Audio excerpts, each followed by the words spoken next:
Kemudian berkata Al-Imam Asy-Syaukani rahimahullahu taala, babun, yang kita beri tambahan al-miyah, babul miyah. Ya, sebab pembahasan yang beliau bahas di bab ini berkaitan dengan air-air. Bab al-miyah, al-miyah jamak dari ma'un, jamak dari ma. Ya, kata ma itu asalnya dari kata mauhun, mauhun, tapi disederhanakan akhirnya menjadi ma'un. Ya, dia di asal katanya pakai ha, karena itu ketika dijamak nampak ha-nya. Ya, babul miyah. Al-miyah artinya bab tentang air-air. Ya, di sini dijamak air-air. Ini dilihat kepada jenis dan hukum dari air itu berbeda dan beragam, sehingga dijamak oleh penulis. Nah, asalnya namanya air cuma satu, disebut dengan air. Ya. Di dalam bab ini beliau rahimahullahu taala berkata, al-ma'u tahirun mutahhirun la yukhrijuhu 'anil wasfaini illa ma ghayyara rihahu aw lawnahu aw ta'amahu min an-najasat والثاني ما أخرجه عن اسم الماء المطلق من المغيرات الطاهرة ولا فرق بين قليل وكثير وما فوق القلتين وما دونهما ومتحرك وساكن ومستعمل وغير مستعمل. Iya. Di dalam pembahasan beliau di bab ini, atau di dalam uraian beliau di bab ini ada 8 pembahasan. Yang pertama, benda cair yang boleh dipakai untuk bertaharah. Ya. Ini telah diterangkan oleh Imam Asy-Syaukani. Beliau berkata al-ma air, tahirun mutahhirun. Air itu adalah suci lagi mensucikan. Iya, suci lagi mensucikan. Jadi maksudnya air itu dia adalah suci pada zatnya dan mensucikan selainnya, mensucikan selainnya.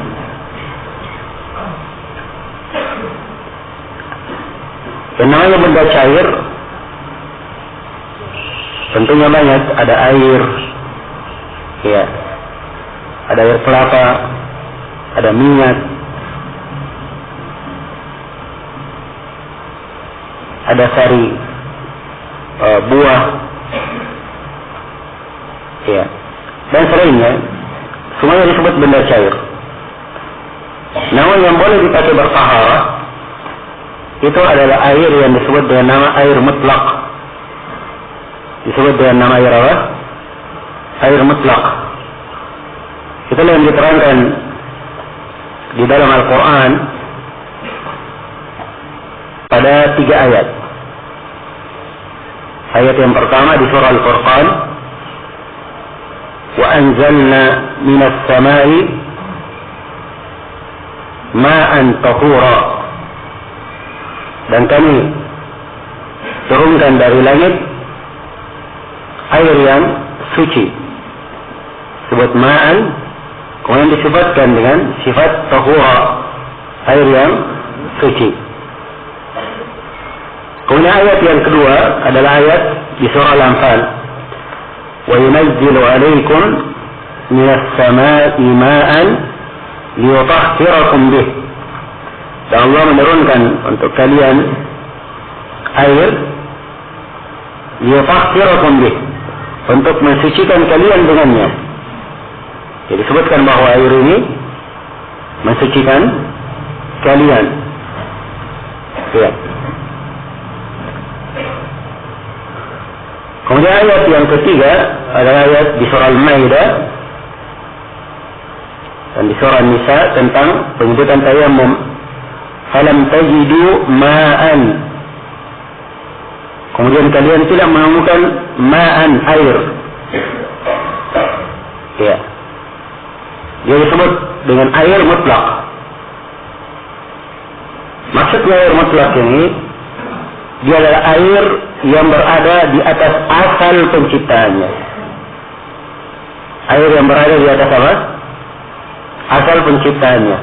Apakah dia turun dari langit, dia keluar dari bumi, mengalir di sungai-sungai, ya. Dan ini mencakup air sungai, air lautan, ya, dengan berbagai ragam dan jenisnya.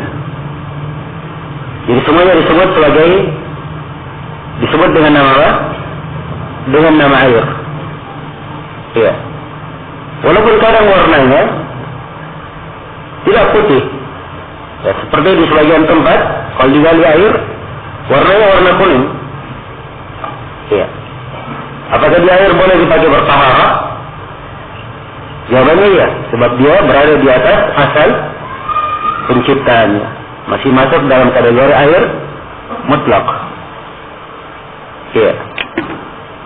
Demikian pula air laut yang dimaklumi akan perbedaan baunya dengan air biasa dan rasanya lebih asin. Bersama dengan itu, air laut, ya, digolongkan oleh Nabi SAW sebagai air yang boleh dipakai bersuci. Karena itu beliau berkata tentang air laut dalam hadits Abu Hurairah yang dikeluarkan oleh Imam 4 dan disahihkan oleh Ibnu Khuzaimah dan At-Tirmidzi. Ketika beliau ditanya tentang air laut, beliau berkata, "Huwa at-tuhuru ma'uhu al-hillu maitatuhu." Air laut itu adalah air laut adalah dia yang airnya mensucikan dan bangkainya adalah halal. Iya. Jadi ini yang disebut dengan nama air yang boleh untuk dipakai bertaharah. Yang boleh untuk dipakai bertaharah. Seluruh benda cair yang lainnya selain daripada air, maka itu tidak boleh dipakai apa? Dipakai bertaharah. Jelas ya? Ini pembahasan yang pertama. Pembahasan yang kedua tentang pembagian air. Ya, tentang pembagian air. Beliau berkata, al-ma'u tahirun mutahhirun. Ya. Beliau jelaskan sekarang sifat airnya, bahwa air itu dia adalah tahirun, dia suci, mutahhirun, dan mensucikan selainnya. Maksudnya boleh dipakai untuk bersuci. Boleh dipakai untuk bersuci. Ya. Jadi al-ma' tahirun mutahhir. Tentang pembagian air ini yang masyhur di kalangan ulama, air itu terbagi tiga. Ada namanya air tahirun mutahhirun. Ya. Dan ada namanya air tahirun ghairu mutahhirin. Ya, dan bahasa yang pertama, air yang tahir mutahhir, itu kadang disebut dengan air tahur, dibahasakan dengan bahasa tahur, air yang bisa dipakai bersuci. Kemudian air yang ketiga adalah air yang najis. Air yang najis. Nah, ini pembagian yang masyhur di kalangan ahli fikih, walaupun yang dipegang oleh muhaqqiqin dari para ulama seperti Syekhul Islam Ibnu Taimiyah, dan dari ulama kita di masa ini seperti Syekh Abdurrahman bin Nasir As-Sa'di, Syekh bin Baz dan selainnya. Mereka menganggap bahwa air itu hanya dibagi menjadi dua saja, air tahur dan air najis. Ya. Sebab bagi mereka yang namanya air Itulah sifat yang disebutkan di dalam Al-Quran. Jadi kalau dia masih di asal penciptanya, maka dia boleh dipakai untuk bertaharah. Ya, namun ini pembagian tidak terlalu dipermasalahkan insyaallah taala, sebab apa yang disebutkan oleh kebanyakan ahli fikih juga menunjukkan makna, ya, menunjukkan makna di sebagian nusus, seperti hadis tentang air laut. Dia disebutkan huwa tuhuru ma'uhu al-hillu maitatuhu. Ya. Dari hadis ini sejumlah ahli fikih berdalilkan, di dalamnya ada pendalilan bahwa air terbagi menjadi 3. Ada air yang tahir, mutahhirun, dan tahir ghairu mutahhirin, dan ada air yang najis. Ya. Sebab air laut tidak ada iskal di kalangan para sahabat bahwa air laut itu suci. Tidak ada iskal di kalangan para sahabat bahwa air laut adalah suci. Tapi yang ditanyakan oleh sahabat tentang air ini, apakah air laut itu bisa dipakai bersuci atau tidak? Dan ditanyakan. Sebab dia berbeda dengan apa? Kebanyakan air yang lainnya. Jadi yang dipermasalahkan apakah dia mutahhir atau ghairu mutahhir. Ya. Dari mana ini? Sehingga sebagian atau banyak dari ahli fikih membagi dengan pembagian yang saya terangkan tadi. Baik. Jelas ya? Jadi maksudnya kalau dia adalah air yang suci, tahirun mutahhirun, maka ini adalah air mutlak yang kita sebutkan tadi, berada di atas asal penciptanya. Kalau dia adalah air yang tahir, ghairu mutahhir, tidak mensucikan lagi, maka ini air kadang dia sudah bercampur dengan benda yang lainnya, benda suci yang lainnya, sehingga mendominasi air tersebut. Ya, seperti misalnya air dicampur dengan teh. Iya. Dicampur dengan teh. Bagi orang yang mengatakan bahwa dia adalah tahirun ghairu mutahhir, mereka katakan dia adalah air tapi tidak bisa dipakai bersuci lagi, sebab benda suci yang lainnya sudah mendominasi air. Ya. Bagi orang yang mengatakan air itu cuma tahur saja dan najis, ya, kata mereka, dia ketika bercampur dengan benda suci selain air, bukan air lagi namanya. Bukan air lagi namanya. Sudah keluar dari penamaan al-ma'un mutlaq menjadi ma' muqayyad. Jelas ya?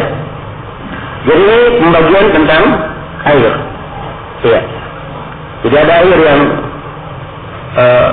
disebutkan oleh penulis di sini tahirun mutahhirun.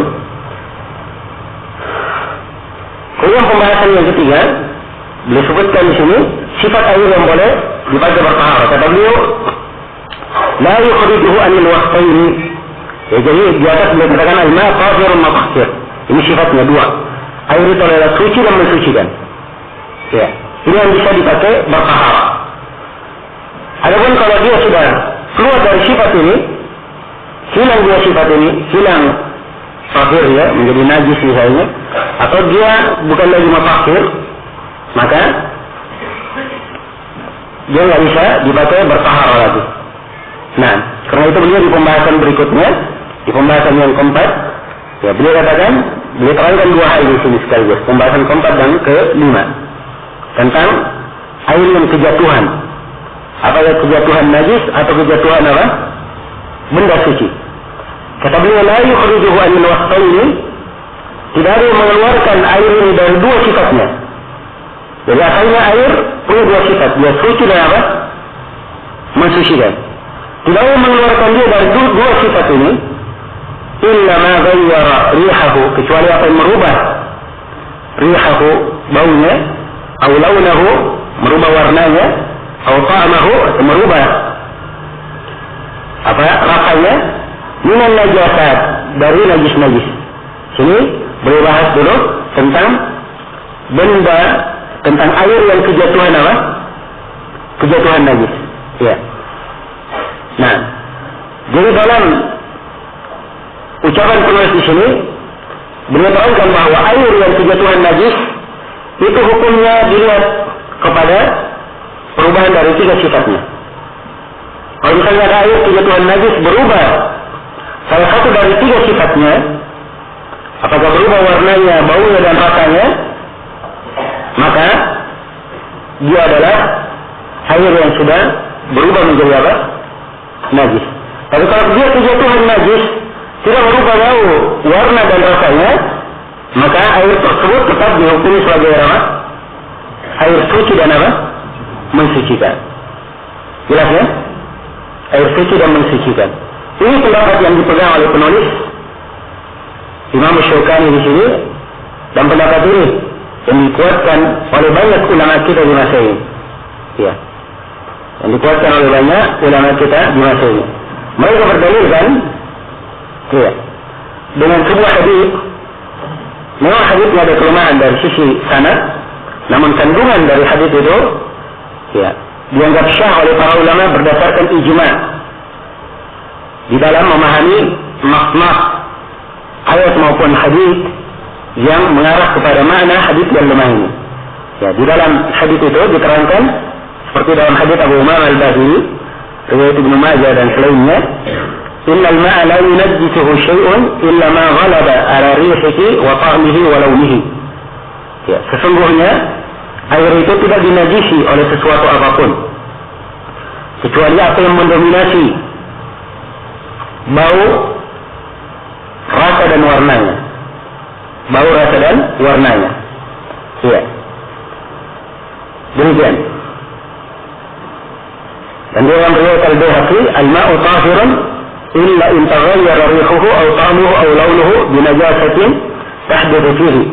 Air itu adalah suci kecuali kalau berubah bau, rasa, dan warnanya karena najis yang jatuh padanya. Jelas ya? Ya. Hadis yang kita bacakan tadi dari sisi sanad memang ada kelemahan. Tapi kandungan dari hadis itu adalah hal yang benar menurut kesepakatan para ulama. Ya, bukan artinya hadisnya dikuatkan oleh ulama, tidak. Tapi kandungannya dia adalah hal yang disepakati oleh para ulama. Mereka mengambil pendalilan dari konteks-konteks yang umum. Seperti misalnya ayat wasiyabaka fatahhir, dan pakaianmu sucikanlah. Ya. Dari mana mensucikan ini? Menunjukkan bahwa najis itu adalah hal yang hendaknya kita mensucikan diri darinya. Ya.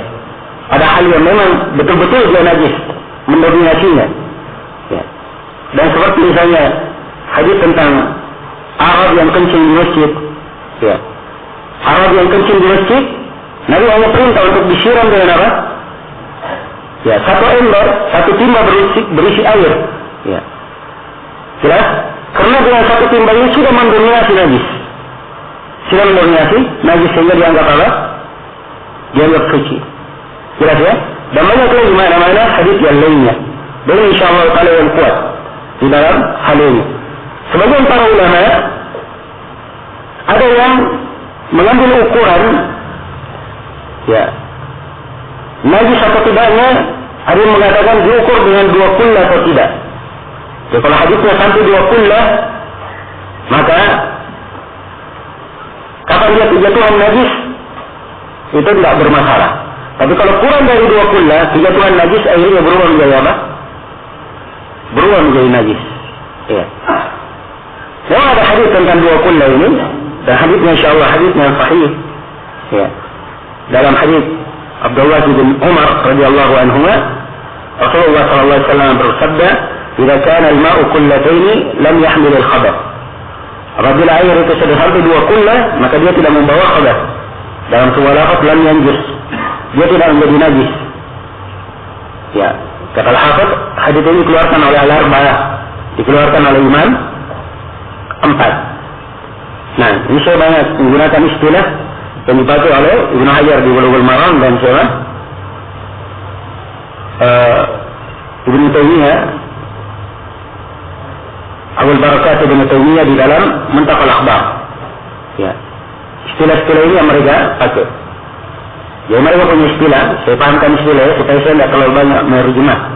Kalau saya katakan dikeluarkan oleh 4, artinya mereka dikeluarkan oleh siapa? Abu Daud, Tirmidzi, Ibnu Majah dan An-Nasai. Jelas ya? Jadi mereka punya istilah as-sab'ah yang pertama. Istilah as-sab'ah dikeluarkan oleh yang 7. Ya, kalau di al-Muntaqa biasanya dibahasakan dengan dikeluarkan oleh al-jamaah. Al-jamaah yang 7 yang dia maksudkan. Ya, yang pertama adalah Imam Ahmad. Ya, yang keenam penulis kutubus sittah. Dari siapa? Al-Bukhari, Muslim, Abu Dawud, At-Tirmidzi, An-Nasai dan Ibnu Majah. Semuanya 7. Itu dikeluarkan oleh yang 7. Kalau dikeluarkan oleh yang 6, keluarkan Imam Ahmad. Berarti sisa penulis apa? Kutubus sittah. Kalau dikeluarkan oleh yang 5, maka keluarkan Bukhari dan Muslim. Berarti dikeluarkan oleh yang 5, berarti siapa? Ahmad dan penulis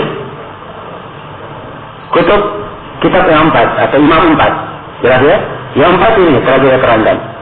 Yang 3 keluarkan Ahmad, Bukhari dan Muslim dan keluarkan Ibnu Majah. Berarti sisa berapa? Yang 3 dikeluarkan oleh yang 3.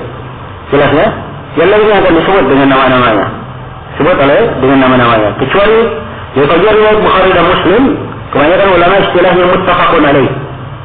Ya. Pakai menggunakan kata apa? Muttafaqun alaih. Artinya riwayat Bukhari dan Muslim. Kecuali Abu Barakat Ibn Taimiyah di dalam Muntaqal Akhbar, ya, kitab yang disyarah oleh Syaukani dalam Nailul Awtar, itu dia menggunakan istilah khusus. Kalau dikatakan muttafaqun alaih artinya riwayat Ahmad, Bukhari dan Muslim. Ada tambahan Ahmadnya. Ini istilah khusus bagi beliau. Adapun selainnya muttafaqun alaih riwayat Bukhari dan Muslim. Ya, baik.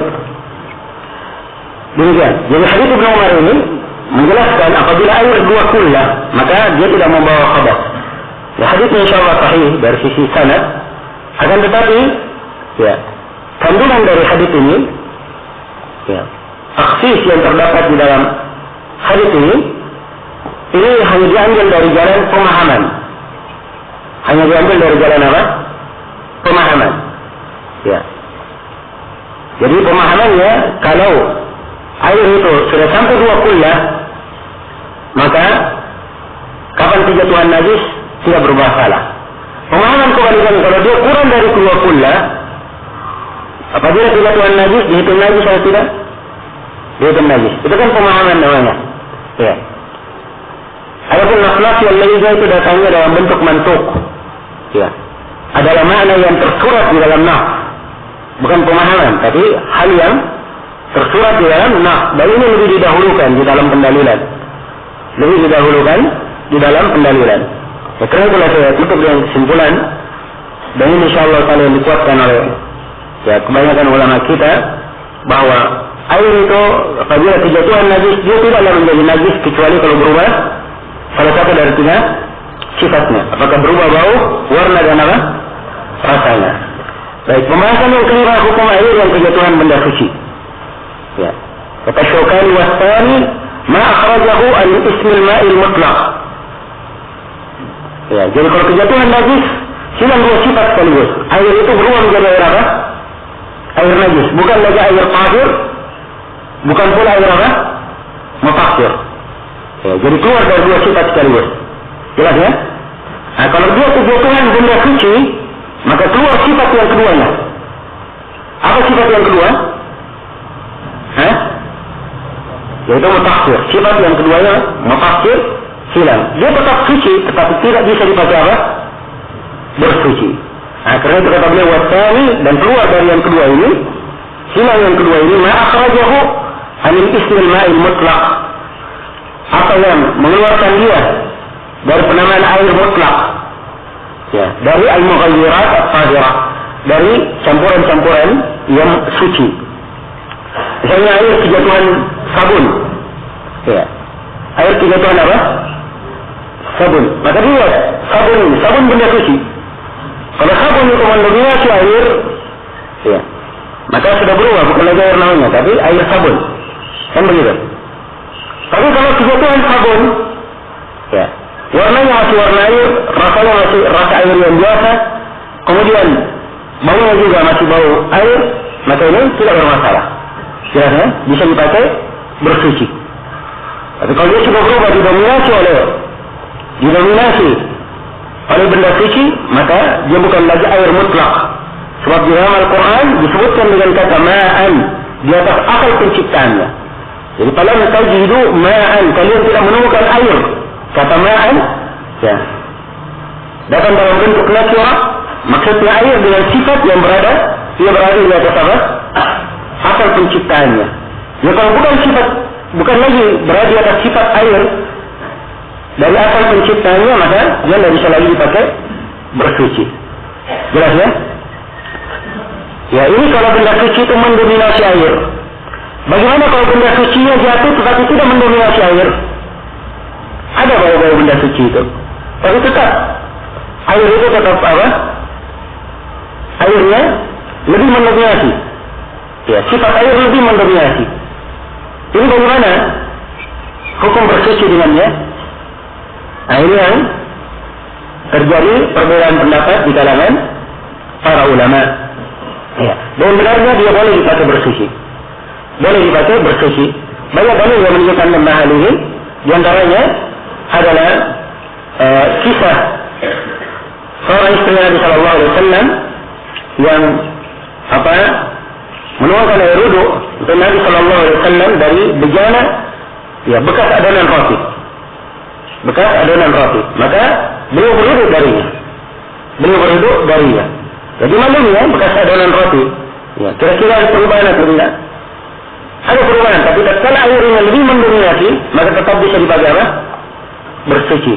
Dan akan datang di bab jenazah dari hadits Ummu Athiyyah, perintah untuk mensucikan jenazah itu menggunakan air dan menggunakan daun apa? Daun bidara. Kira-kira daun bidara ini merubah air atau tidak? Ya tentunya ada, walaupun tidak mendominasi, tapi bau dari bidara nampak di air. Bersamaan dengan itu, ia boleh dipakai untuk mensucikan jenazah. Jelas sampai sini? Makanya dari dalil yang menunjukkan bahwa benda suci kalau tidak mendominasi air bisa dipakai untuk bertaharah. Baik, ini pembahasan yang kelima. Ya, kesimpulannya hukum air yang kejatuhan Nabi dan hukum air yang kejatuhan benda suci ini dilihat, dirinci. Kalau benda suci mendominasi air, airnya boleh dipakai bertaharah atau tidak? Tidak boleh lagi dipakai bertaharah, sebab sudah hilang sifat mutakhirnya. Jelas? Baik, kalau benda sucinya tidak mendominasi, boleh dipakai bertaharah atau tidak? Jawabannya boleh. Baik. Pembahasan yang ke-6. Ya, adakah perbedaan antara air sedikit dan air yang banyak dalam hal ini? Ini hukum-hukum kejatuhan najis, kejatuhan apa? Benda suci. Adakah perbedaan antara air sedikit dan air banyak? Ya, Syukani sudah memberikan penekanan. Kata beliau, wala farqa baina qalilin wa katsir. Tidak ada perbedaan antara yang sedikit dan antara yang banyak di dalam hal ini. Tidak ada perbedaan. Ya, antara sedikit dan antara yang banyak. Sebab hadis-hadis yang menjelaskan tentang adanya perbedaan ini adalah hadis-hadis yang kadang hadis itu ada kelemahan padanya, dan kadang hadis itu hanya berasal dari sisi pemahaman, ya, yang tidak mengkhususkan mana umum yang tersurat di dalam nas-nas. Jelas ya? Karena itu kesimpulan yang beliau terangkan di sini sudah tepat. Jadi hukum tetap, hukum di atas, ya, pada air yang kejatuhan najis atau air yang kejatuhan benda suci itu berlaku umum. Tidak ada perbedaan antara air yang sedikit maupun air yang banyak. Baik, pembahasan yang ke-6, apakah ada perbedaan antara yang lebih dari 2 kullah dan yang kurang dari 2 kullah? Ini sudah kita terangkan. Ya, walaupun ada hadis yang menjelaskannya, tapi yang benarnya bahwa tidak ada perbedaan antara kurang dari 2 kullah atau lebih dari 2 kullah. Yang menjadi ukuran adalah perubahan salah satu dari 3 sifat. Itu menjadi ukuran, bukan ukuran lebih dari 2 kullah atau kurang dari 2 kullah. Ya, karena tadi saya sebutkan hadisnya nggak bisa dijadikan sebagai hujjah dalam hal ini. Apalagi tentang ukuran kullah itu sendiri, berapa satu kullah itu? Wah, ini pendapat yang sangat banyak di kalangan fuqaha. Ya, sehingga Imam Al-Khamari menganggap bahwa ukuran kullah atau 2 kullah ini adalah hal yang tidak jelas. Ya, bagaimana bisa dijadikan rujukan sesuatu yang kurang jelas? Ya, demikian. Kemudian pembahasan yang ke-8, Ya. Nah, dan sebenarnya ada yang sebelumnya di sini, wa mutaharrikin wa sakinin. Ini kelihatannya kita tidak masukkan kemarin, luput. Dan tidak ada perbedaan antara mutaharrikin wa sakinin. Ini pembahasan yang ke-8 harusnya. Harusnya 9 pembahasannya. Ini tentang air, apakah ada perbedaan antara air yang bergerak dan air yang diam? Iya. Imam Syaukani juga mengatakan tidak ada perbedaan antara air yang bergerak dan air apa? Yang diam. Iya. Jelas ya? Tidak ada perbedaan dari sisi hukum yang kita sebutkan itu tadi, 3 Tuhan. Apakah dia menjadi suci atau tidak? Ya. Itu tidak ada perbedaan. Adapun masalah air yang diam tidak boleh kencing di situ, tidak boleh buang air kecil di situ. Ini adalah hal yang memang ada larangannya. Ya, di dalam hadis. Dan insyaallah taala akan datang nanti pembahasannya di pembahasan najis tentang tempat-tempat yang tidak boleh membuang hajat. Baik, pembahasan yang ke-9, apakah ya perbedaan antara air mustamal dan selain mustamal? Apa ada perbedaan yang kita bahasakan di sini dengan hukum air mustamal? Ya, apa itu air mustamal? Oh, ini istilah ya sangat erat sekali di kalangan orang-orang Syafi'iyah. Ya, mustamal itu adalah air ya sisa dari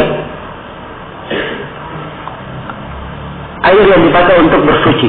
Jadi ada orang yang misalnya menggunakan air dalam sebuah baskom misalnya atau sebuah timba. Dia wudhu dari timba tersebut.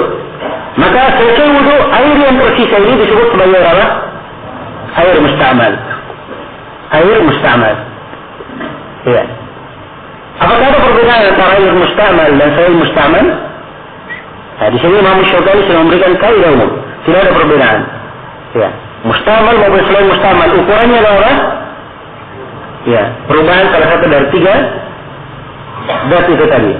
3 ciri itu tadi. Apakah berubah warna, bau dan rasanya, itu menjadi ukuran. Ya. Di antara dalil yang menunjukkan tidak ada perbedaan di dalam masalah air mustamal ini, ya, banyak dalil yang menunjukkannya. Ya, di antaranya hadits Ibnu Abbas riwayat Muslim, anna Nabi sallallahu alaihi wasallam kana yaktasilu bi fadli Maimunah radhiyallahu anha. Adalah Nabi sallallahu alaihi wasallam beliau mandi dari lebih ya mandi Maimunah. Ya. Jelas ya? Maimunah radhiyallahu anha beliau mandi di sebuah tempat ada lebih airnya, maka Nabi mandi darinya. Ini air mustamal atau bukan? Ya. Tentunya air mustamal dalam istilah itu. Bersama dengan itu Nabi sallallahu alaihi wasallam ya tetap mandi. Ini pembahasan mandi ya. Dan di dalam Sahih Al-Bukhari ya disebutkan bahwa ya mereka laki-laki dan perempuan itu mereka berwudu bersama-sama. Berwudu bersama-sama. Andai kata air mustamal itu tidak boleh pakai berwudu, maka setiap orang akan berwudu apa? Ya sendiri-sendiri. Tapi ini berwudu bersama-sama. Nah, dan kata berwudu bersama-sama di sini, ya ini bukan artinya boleh ikhtilat, boleh bercampur baur, tidak. Tapi yang diinginkan di sini oleh para ulama berwudu bersama-sama dengan para perempuan yang memang merupakan mahramnya dan keluarganya, itu tidak ada masalah. Baik, selesai sudah pembahasan yang berkaitan dengan air-air. Kemudian bab berikutnya pada penulis rahimahullah babun najasat. Bab tentang najis. Ya. Kata beliau najasatu hiya ghaiq al-insan mutlaqan wa dawluhu illa ad-dhakar ar-rabi'a wa lu'ab al-kalb wa rawh wa dam hayd wa lahm khinzir wa fima ada dhalika khilaf wal asl at-taharatu fala yunqalu anha illa naqil sahih lam yu'arid ma yusawihi aw yuqaddam alayhi. Ya, di dalam bab ini ada 5 pembahasan yang kita garis bawahi. Yang pertama tentang pembagian najis. Di sini beliau secara umum berbicara tentang najis dan menguraikan najis itu. Ya, jelas ya? Nah, maka dari apa yang beliau uraikan itu bisa kita petik sebuah kaidah pembagian. Bahwa najis itu terbagi menjadi 2. Ada najasa ainiyah dan ada najasa hukmiyah. Ada najis ainiyah, ya, itu najis pada benda itu sendiri. Ya. Dan ada najis hukmiyah, Ada najis, dari sisi hukum dia dianggap najis. Ya. Jelas ya? Apa perbedaan antara hukmiyah dan ainiyah? Kalau najis ainiyah itu sama sekali tidak mungkin disucikan. Jelas ya? Tidak mungkin disucikan. Sekarang kotoran manusia, ya, bisa disucikan? Hah? Bisa disucikan? Ya. Nah, kotoran, tidak bisa apa? Disucikan. Maka dia najasa ainiyah. Ya, jelas ya? Tapi kalau misalnya kulit ini tertimpa oleh kotoran manusia, ini sudah menjadi najis apa namanya? Hukmiyah, sebab bisa dicuci, dihilangkan dari apa? Ya, dihilangkan dari kulit. Jelas sampai sini? Baik. Jadi perbedaan antara ainiyah dan hukmiyah. Ya. Jelas ya? Dan najasa hukmiyah ini dari makna yang ada, ya, para fuqaha membagi najis hukmiyah menjadi 3. Mereka bagi menjadi 3. Ada najasa mughallazah, ada najasa apa? Mukhaffafah, dan ada najasa mutawassithah. Ya. Jadi ada najis yang mughallazah, najis yang sangat tebal. Ya. Ini seperti najis apa? Jilatan air liur anjing. Dia dicuci berapa kali? Dicuci 7 kali. Iya. Dicuci 7 kali, akan kita terangkan tentang jilatan anjing. Nah, ada najis mukhaffafah, diringankan. Dia najis tapi tidak sama dengan lainnya, diringankan cara mensucikannya. Diringankan cara mensucikannya. Inilah apa? Kencing anak bayi laki-laki. Iya. Jelas ya? Dan selain daripada itu adalah najis yang apa? Pertengahan. Ya, mutawassithah. Baik, inilah 3 pembagian najis hukmiyah. Ya, sekarang ya, kita akan masuk ke pembahasan yang kedua, kaidah penentuan najis. Ya, bagaimana seorang itu menentukan ini najis, ini bukan.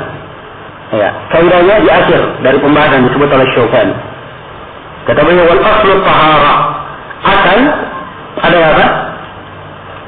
Adalah suci. Itu merupakan asal. Ya. Jadi asal dalam segala sesuatu adalah apa? Adalah suci, itu asalnya. Sebab asalnya Allah Subhanahu wa taala berfirman, "Huwallazi khalaqa lakum ma fil ardi jami'a." Dialah Allah yang menciptakan untuk kalian seluruh yang ada di muka bumi. Jadi seluruh yang ada di muka bumi asalnya diciptakan untuk apa? Untuk kita. Ya, halal kita manfaatkan, suci kita bermuamalah dengannya, itu asal. Tidak ada yang mengeluarkan dari asal ini, fala yanqulu anha, tidak ada yang mengeluarkan darinya illa naqilun sahih, kecuali sebuah dalil yang sahih yang mengeluarkannya. Ya. Maksudnya dalil yang sahih mengeluarkan menetapkan bahwa itu adalah najis, bukan najis suci. Kalau dalil sahih menunjukkan itu najis, ya sudah, berarti katakan apa? Najis. Ya. Apakah setiap dalil yang mengatakan najis langsung dikatakan najis? Tidak. Kata beliau, lam yu'arid kuma yusawihi atau yuqaddamu alaih. Sepanjang tidak bertentangan dengan dalil yang semisal dengannya atau yang lebih kuat darinya. So, kalau ada dalil yang semisal dengannya bertentangan, ini mungkin harus dikompromikan, mungkin harus ditarjih. Ya, jelas ya? Baik. Jadi kaidah di sini bahwa asal dari segala sesuatu itu adalah suci. Kecuali kalau ada dalil yang jelas menunjukkan bahwa benda tersebut adalah benda yang apa? Benda yang najis. Jelas ya? Ya. Jadi kalau kita masuk di pembahasan najis ini, ada yang mengatakan ini najis, maka harus tanya kepadanya, apa dalilnya dia najis? Harus ada dalil. Kalau tidak dalilnya, maka kita kembali kepada asal. Asalnya adalah apa? Asalnya adalah suci. Ya, maka setiap yang disebutkan oleh Imam Syaukani di sini harus dicarikan apa dalilnya. Ya. Kalau memang ada dalilnya, dikatakan najis. Tidak dalilnya, maka dia bukan najis. Jelas ya? Inilah pembahasan yang ketiga, beberapa bentuk najis. Ini yang disebutkan oleh Imam Syaukani di sini. Ya, beberapa bentuk najis. Ada disebut beberapa bentuk. Yang pertama di sini adalah ya kotoran manusia. Yang kedua adalah air kencingnya. Ya. Nah, yang ketiga air kencing anak laki-laki, anak bayi laki-laki. Kemudian yang keempat air kencing jilatan anjing. Yang kelima raut. Ya, raut ini kotoran hewan. Kata hewan tertentu akan kita sebutkan. Kemudian berikutnya adalah darah haid dan berikutnya adalah apa? Lahmu khinzir, daging babi. Ya. Jelas ya? Semua bentuk najis ini kita akan terangkan insyaallah, tapi ada dua hal yang kita khususkan pembahasannya. Pembahasan yang keempat dan kelima, yaitu tentang kencing anak bayi, maksudnya anak bayi laki-laki, dan tentang air liur anjing. Ya. Baik, kita bahas dulu semua najis yang lainnya. Yang pertama adalah kotoran manusia. Ya. Kotoran manusia. Ya. Kotoran manusia ini adalah hal yang disepakati tentang najisnya oleh para ulama. Banyak dalil yang menunjukkan bahwa dia adalah najis. Di antaranya adalah hadis Abu Sa'id Al-Khudri yang diriwayatkan oleh Imam Ahmad, Abu Dawud Al-Hakim dan Ibnu Hibban. Rasulullah sallallahu alaihi wasallam bersabda, "Idza jaa ahadukum ila al-masjid falyanzur, fa idza ra'a fi na'lihi qadaran aw adha falyamsahhu wa yusalli bihima." Kata beliau, apabila salah seorang dari kalian mendatangi masjid, maka hendaknya dia melihat. Maksudnya dia lihat sampai yang dia pakai, sendal yang dia pakai. Kalau pada kedua sendalnya ada kotoran, ada najis, falyamsahhu, hendaknya dia gosok ke bumi. Ya. Dia gosokkan ke bumi untuk mensucikan, menghilangkan najis itu. Wa yusalli bihima, dan hendaknya dia salat padanya. Silakan dia salat setelah dia sucikan. Nah, jadi perintah untuk menggosokkan ke bumi, mensucikannya, menunjukkan bahwa kotoran itu, kotoran manusia apa hukumnya? Hukumnya adalah najis. Ya, ini tentang kotoran manusia. Adapun tentang kencingnya, dia adalah najis berdasarkan sejumlah hadis. Di antaranya adalah hadis Anas bin Malik riwayat Bukhari dan Muslim tentang kisah Arab yang kencing di masjid. Ya, dia kencing di sudut masjid, manusia pun menghardiknya. Maka Nabi melarang para sahabat. Ya. Kenapa dilarang? Pokoknya sudah terlanjur apa? Terlanjur kencing. Ya. Kalau dilarang, maka ini akan menimbulkan maksud lebih apa? Lebih besar. Mungkin dilarang panik, lari. Ya. Tiba-tiba kencingnya hanya satu tempat berubah menjadi banyak tempat. Ya kan? Lebih banyak lagi maksudnya. Ya. Atau dia tiba-tiba dilarang. Ya. Sudah tidak bisa menahan, akhirnya dia bisa menjadi sakit. Nah, ini subhanallah, hadis ini sebenarnya perlu penjelasan. Terdapat dalamnya hikmah. Ya. Dan setiap orang melihat sebuah kemungkaran, langsung dia ingkari tanpa mempertimbangkan akibat dari pengingkarannya. Ya, harus dipertimbangkan apa akibatnya. Ya. Jelas ya? Maka begitu dia selesai kencing, amar Nabi sallallahu alaihi wasallam bi dhanubin mimma fahriqa alaih. Ya. Maka Nabi sallallahu alaihi wasallam memerintah untuk mendatangkan satu danub ini satu timba besar berisi air, lalu dituangkan di atas tempat dia kencing. Ini menunjukkan bahwa kencing itu adalah apa? Najis. Kalau dia tidak najis, untuk apa disiram? Iya. Untuk apa disucikan? Baik. Ini tentang air besar dan kencing manusia. Ya. Tentang kencing manusia. Dia adalah najis. Demikian pula ruh. Ruh ini adalah kotoran apa? Kotoran hewan. Ya. Ruh ini adalah kotoran hewan, tapi dia pada hewan tertentu, yaitu pada kuda, bighal, dan keledai. Bighal ini perkawinan antara kuda dan apa? Keledai. Iya. Ini yang dikatakan sebagai ruh, kotorannya dianggap sebagai apa? Ruh. Nah, ya, demikian disebutkan oleh ahli bahasa dan disebutkan oleh Syukani, ya rahimahullah taala di syarah. Nah, tentang ruh ini, ya, bahwa dia adalah najis, dalilnya adalah hadis Ibnu Mas'ud yang diriwayatkan oleh Imam Al-Bukhari. Ya, Nabi sallallahu alaihi wasallam atau Nabi sallallahu alaihi wasallam al-ghaib pernah beliau mendatangi tempat membuang hajat.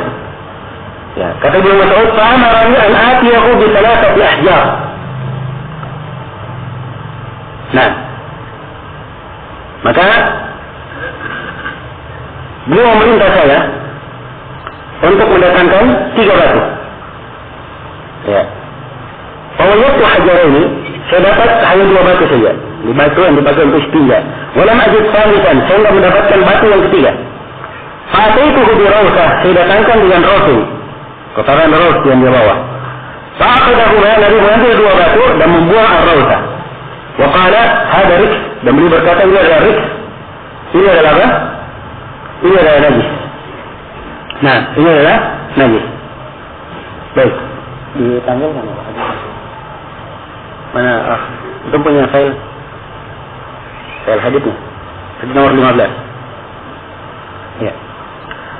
Saya punya catatan hadisnya, cuman sengaja saya tidak dipakai-pakai ke ikhwah sebab dia mirip dengan rusul aklam, campur aduk sana sini. Walaupun ada nomor-nomornya. Ya. Jelas ya? Ya, sumbernya dari buku-buku yang saya terangkan tadi. Tapi nggak apa-apa ya untuk dengan ikhwah yang menampilkan di layar nanti supaya nampak dalil-dalilnya, nggak apa-apa. Baik, jadi dari hadis ini nampak, ya dari hadis Ibnu Mas'ud nampak bahwa raus itu adalah najis. Jadi selesai ya, raus najis. Baik, demikian pula kotoran anjing. Ya itu jelas najisnya. Sebab anjing itu semuanya adalah apa? Semuanya adalah najis. Menurut pendapat yang terkuat, semuanya adalah najis. Iya. Baik. Kemudian di antara najis yang disebutkan dia di sini adalah darah haid. Adalah darah haid. Ya. Darah haid dalilnya dia adalah najis. Adalah hadis Asma bintu Abu Bakar. Riwayat Bukhari dan Muslim muttafaqun alaih. Nabi sallallahu alaihi wasallam berkata tentang darah haid yang menimpa baju, tahuttuhu, thumma taqrusuhu bil ma', thumma tanḍahu, thumma tusallihi. Pertama dia keras dulu. Kemudian dicuci dengan air. Ya, digosok dengan air, kemudian dicuci. Perhatikan ya fase untuk menghilangkannya. Ya. Dengan sedemikian rupa untuk menghilangkannya, menunjukkan bahwa dia adalah najis. Ya. Dan banyak lagi mana-mana dalil yang lainnya mungkin akan kita lihat nanti insyaallah taala di pembahasan haid. Ya, yang menunjukkan bahwa darah haid ini adalah darah najis dan tidak ada perbedaan di kalangan para ulama bahwa darah haid adalah darah najis. Ya. Kemudian berikutnya yang disebutkan di sini oleh Imam Syaukani sebagai najis adalah daging babi. Ya. Dia dianggap sebagai daging babi. Dan ini beliau ambil dari ayat. Sebab di ayat Al-Quran dikatakan Qul la ajidu fima uhiya ilayya muharraman ala ta'imin yata'amuhu illa ayyakuna maytatan aw daman masfuhan aw lahma khinzir fa innahu rijis. Ya, katakan oleh Muhammad, tidak ada sesuatu yang diwahyukan kepadaku, saya tidak ketemukan dari apa yang diwahyukan kepadaku sesuatu hal yang diharamkan bagi siapa yang ingin memakannya. Jadi asalnya makanan itu adalah halal. Kecuali, ada yang diperkecualikan, kecuali kalau dia bantai darah yang masfuh mengalir, ya, atau daging babi. Kemudian di akhir ayat dia fa'inna rijis. Sungguhnya dia untuk satu, sungguhnya dia adalah apa? Adalah rijis, adalah najis. Nah, adalah najis. Dan Imam Syaukani di sini dalam masalah najisnya daging babi ini beliau goncang ucapannya. Sebab di dalam Durrul Bazir beliau katakan najis, di buku yang lainnya, di buku-buku beliau yang lainnya seperti dalam As-Sulul Al-Jarrar beliau katakan tidak najis. Beliau katakan tidak najis. Nah, sebab memang di dalam memahami ayat ini itulah yang menjadi kunci permasalahannya. Yang menjadi kunci permasalahannya. Nah, dan seorang kalau mengatakan bahwa dia adalah najis, ikhtiar, ya ini saya kira lebih baik, lebih bagus untuknya. Ya, dan ini yang lebih dikenal di kalangan kaum muslimin. Ya, wallahu ta'ala alam. Baik, selesai sudah pembahasan tentang bentuk atau beberapa bentuk najis. Sekarang kita masuk ke dalam pembahasan yang keempat tentang kencing anak bayi. Ya, kencing anak bayi itu adalah najis menurut kesepakatan para ulama. Ya, sama dengan apa? Kencing yang lainnya. Cuma perbedaannya hanyalah di dalam cara mensucikannya. Di dalam cara mensucikannya. Ya. Nah, itu aja yang membedakan. Ya, perbedaannya itu diterangkan dalam hadis Abu Samah riwayat Abu Dawud An-Nasai dan disahihkan oleh Al-Hakim, Nabi SAW bersabda, yughsalu min baulil jariyah, dicuci dari kencing anak perempuan, anak bayi perempuan, wa yurashu min baulil gulami, dan cukup dipercikan ya di atas kencing apa? Anak laki-laki. Itu saja. Jadi kalau dia anak perempuan dicuci. Ya. Kalau anak laki-laki cukup dipercikan. Cukup dipercikan. Jadi perbedaan di dalam masalah mensucikannya, bukan di dalam masalah najis atau tidaknya. Jelas ya? Jadi kata illa di situ bukan illa menunjukkan dia tidak najis. Tapi perkecualian bukan memperkecualikan najisnya, tapi memperkecualikan cara mensucikan apa? Najisnya. Ya, jelas sampai sini ya? Baik. Kemudian ukuran bayi ini, dia pertama adalah bakar, bayi laki-laki. Bayi laki-laki. Kemudian ucapan Asy-Syaukani Ar-Rabi', dia bayi yang masih disusui. Ya, sebab syaratnya, ya, bayi yang hanya dipercikan itu adalah bayi yang ia hanya mengkonsumsi air susu ibu saja. Kalau dia konsumsi yang lainnya, misalnya diberi minum madu atau diberi minum yang lainnya, itu tidak ada masalah kalau belum menjadi makanan pokoknya. Belum menjadi makanan pokoknya. Ya. Selama makanan pokoknya masih air susu ibu, maka kelamin itu pula masih bisa dibersihkan. Walaupun umurnya sudah 2 tahun. Ya. Tapi kalau dia sudah makan makanan pokok yang lainnya, ya, dia sudah minum air susu, tapi dia sudah makan nasi juga, ada makan bubur, ya misalnya sudah makan bubur tiap hari, maka ini dia sudah punya makanan pokok selain apa? Air susu. Ini sama dengan anak bayi yang lainnya, harus dia apa? Harus disucikan. Ya, harus dicuci secara sempurna. Baik. Kemudian pembahasan yang kelima tentang air liur anjing yang dibahasakan di sini oleh penulis, walu'abul kalb, air liur anjing. Ya. Air liur anjing ini diterangkan di dalam hadis Abu Hurairah yang diriwayatkan oleh Imam Al-Bukhari dan Imam Muslim. Rasulullah SAW bersabda, "Idza walagha al-kalbu fi ina'i ahadikum falyaghsilhu sab'an." Apabila anjing walagh, dia minum atau apa namanya menjilat sambil meminum air dari bejana, maka hendaknya dia cuci 7 kali. Dia cuci 7 kali. Ya. Pertama perintah mencuci 7 kali ini. Ya. Perintah mencuci 7 kali ini. Ya. Ini indikasi yang menunjukkan tentang najisnya. Walaupun sebagian para ulama, ya ada pendapat lain dalam hal ini. Memalui bahwa Imam Malik, ya beliau berpendapat sucinya air liur anjing. Ya. Dan beliau katakan diperintah mencuci itu belum tentu najis. Belum tentu najis. Sama seorang disuruh berwudu belum tentu apa?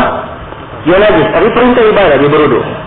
Nah, namun dijawab Imam Malik dengan sebuah riwayat dalam Sahih Muslim, Rasulullah SAW bersabda, tuhur ilahi ahadikum idza walagha fihi al-kalb. Sucinya berjalan salah seorang dari kalian. Jadi pensucian berjalan salah seorang dari kalian. Sebutkan pensucian berjalan salah seorang dari kalian apabila dijilat oleh anjing dicuci 7 kali. Ini menunjukkan kalau dijilat anjing dia najis sehingga harus dia apa? Disucikan. Harus disucikan. Ini dalil yang sangat kuat yang menunjukkan apa? Najisnya air liur anjing itu. Ya, dan ini insyaallah taala pendapat yang terkuat di dalam masalah ini. Ya, baik. Kemudian mencucinya itu dicuci 7 kali. Sebagaimana dalam hadis, "Falyaghsilhu sab'an", dicuci 7 kali. Nah, dan salah satunya menggunakan apa? Menggunakan tanah. Ya. Pakai kata turab. Ya. Menggunakan tanah. Nah, dikatakan ulahunna biturab. Salah satu darinya, perhatikannya ulahunna. Ya. Salah satu darinya. Bukan dikatakan awaluhunna, bukan dikatakan pertamanya. Tapi salah satu darinya. Ini riwayat yang paling kuat. Ada riwayat, ya, apa awal dan akhirnya, tapi ada kelemahan. Nah, dan hadis Abdullah bin Mughaffal itu disebutkan cucian yang ke-8. Ya. Dikatakan wa'afiru khussaminata bit-turab. Dan yang ke-8-nya campurilah dengan tanah. Ya. Dan ini dalam menentukan di mana mencuci dengan tanah itu di cucian keberapa, ini silang pendapat di kalangan para ulama. Dan insyaallah taala sepanjang kedua hadis ini sahih, maka tidak ada masalah, sudah bentuk tanawu. Dia ingin mencuci 7 kali, salah satu dari 7 ini dia cuci dengan apa? Tanah, boleh. Dia ingin dia cuci 7 kali yang ke-8-nya air bercampur dengan tanah juga tidak ada masalah. Ya. Tapi tentunya kalau dia cuci yang ke-8 dengan tanah, maka dia perlu tambahan cucian yang lain untuk membersihkan apa? Membersihkan tanahnya, bukan membersihkan najis. Najis sudah bersih dengan cucian yang ke-8. Tapi untuk membersihkan tanahnya. Jelas ya? Baik. Jadi insyaallah ta'ala kesimpulan di dalam pembahasan ini. Ya. Selesai sudah tentang bab an-najasat. Kemudian bab berikutnya kata Syaukani rahimahullah, ya bab, ya kita tambah di bab tathhirin najasat. Bab tentang mensucikan najis. Saya bahas tentang najis itu apa, bagaimana bentuk-bentuknya. Sekarang akan diterangkan bagaimana cara mensucikan najis. Ya. Kata beliau rahimahullah, wa yatahuru ma yatanajjasu bighaslihi hatta atau ma yatanajjasu bighaslihi hatta la yabqa laha 'aynun wala lawnun wala rihun wala ta'mun wal na'lu bil masah wal istihalatu wa tahsiratun li'adam wujud al waqt al mahkum 'alayh wa ma la yumkin ghasluhu ya fatadhiruhu bis-sabb 'alayhi aw an-nazh minhu حتى لا يبقى للنجاسة أثر والماء هو الأصل في التطهير فلا يقوم غيره مقامه إلا بإذن من الشارع. Baik, di sini ada 4 pembahasan yang kita bahas dari ucapan Asy-Syaukani. Yang pertama tentang cara mensucikan najis. Ya, tentang cara mensucikan najis. Kata beliau, wa yatahuru ma yatanajjasu bi ghaslihi. Dan disucikan apa yang najis itu dengan cara mencucinya. Dengan cara mencucinya. Ya. Jadi ini asalnya dalam mensucikan najis itu adalah dengan apa? Dengan cara dicuci. Seperti dalam hadits Asma binti Abu Bakar ketika mensucikan haid, diperintah untuk mencucinya. Diperintah untuk mencucinya. Jadi dia dicuci hatta la yabqa 'ainun, sampai tidak nampak lagi. Ya, dat dari najis itu. Airnya tidak nampak datnya. Wala launun, tidak nampak juga warnanya. Wala rih, tidak nampak lagi apa? Baunya. Wala ta'am, dan tidak nampak rasanya. Ya, jelas ya? Tidak nampak rasanya. Jadi sampai hilang najisnya. Jadi cara mensucikannya, ya, yang wajibnya dia dicuci, mensucikannya dengan cara mencucinya. Dengan cara mencucinya. Ya, perhatikan ya, bagaimana jilatan anjing dicuci dengan air. Ya. Sampai sebagian ahli fikih, ya khususnya di mazhab Hanabilah, mereka mensyaratkan kalau mencuci najis itu harus 7 kali. Ya. Harus 7 kali. Kalau anjing pakai tanah, tapi untuk saya anjing 7 kali tidak pakai tanah. Ya. Mereka mengambil dalil ini. Dan ini adalah pendalilan yang tidak kuat. Iya. Yang benarnya bahwa dia tidak harus dicuci 7 kali. Dan tidak harus dicuci 3 kali. Seperti yang disebut oleh sebagian fuqaha. Yang penting ukurannya dia cuci sampai hilang najisnya. Tidak ada apa lagi. Sudah hilang datnya, tidak lagi rasanya, tidak ada baunya, tidak nampak lagi. Ya. Kalau misalnya terkena percikan air kencing misalnya, air kencing. Ya. Dia siram air, cukup sekali dia siram, mungkin sudah apa? Sudah suci. Atau dia siram 2 kali sekali, sambil dia siram sudah suci. Ya kan? Nah harus 2 kali dan 3 kali. Sebab najisnya sudah apa? Sudah hilang. Ya. Dia sudah hilang. Sehingga masuk dalam konteks ayat secara umum. Wasiyabaka fatahhir. Dan pakaianmu apa? Sucikanlah. Di atas salah satu dari 2 penafsiran dalam mana ayat. Ya. Itu mensucikan najis. Baik. Jadi ini cara yang disebutkan di sini. Dan beliau katakan wa na'lu bil masah. Adapun sendal, kalau dia terkena najis, cara mensucikannya dengan digosok. Digosok ke mana? Ke bumi atau ke tanah. Dengan dalilnya apa tadi? Hadits Abu Sa'id yang kita bacakan. Siapa yang masuk masjid, dia lihat sendalnya. Ya, kalau ada kotor yang melekat, hendaknya dia gosok ke mana? Ke tanah, ke bumi dia gosok. Supaya bersih. Ya, jelas ya? Supaya bersih. Nah, di sini muncul sebuah pertanyaan. Nah, sekarang kalau digosok ke bumi, kira-kira najisnya itu hilang 100%? Hah? Tentunya tidak hilang 100%, iya kan? Kalau hanya sekedar dia gosok di tanah, dia gosok sampai Betul, ya, mulus lagi. Ya, bawa sendal dan bawa sepatunya. Betul tidak ya? Ya, jelas ya? Tetapi dikatakan lagi semuanya hilang 100%, jawabannya tidak. Jelas ya? Baik. Pertanyaan lain. Akan kita jelaskan nanti masalah istinja. Menggunakan apa? Menggunakan batu. Kira-kira kalau ada istinja menggunakan batu, dia bersihkan ya air kecil di di tempat keluarnya. Apakah air itu semuanya hilang? Hah? Ya tentunya masih ada bekasnya sedikit. Kalau kata para ulama, najis yang sedikit, ya, yang tidak mungkin seorang itu terlepas darinya ketika membersihkannya, itu dimaafkan.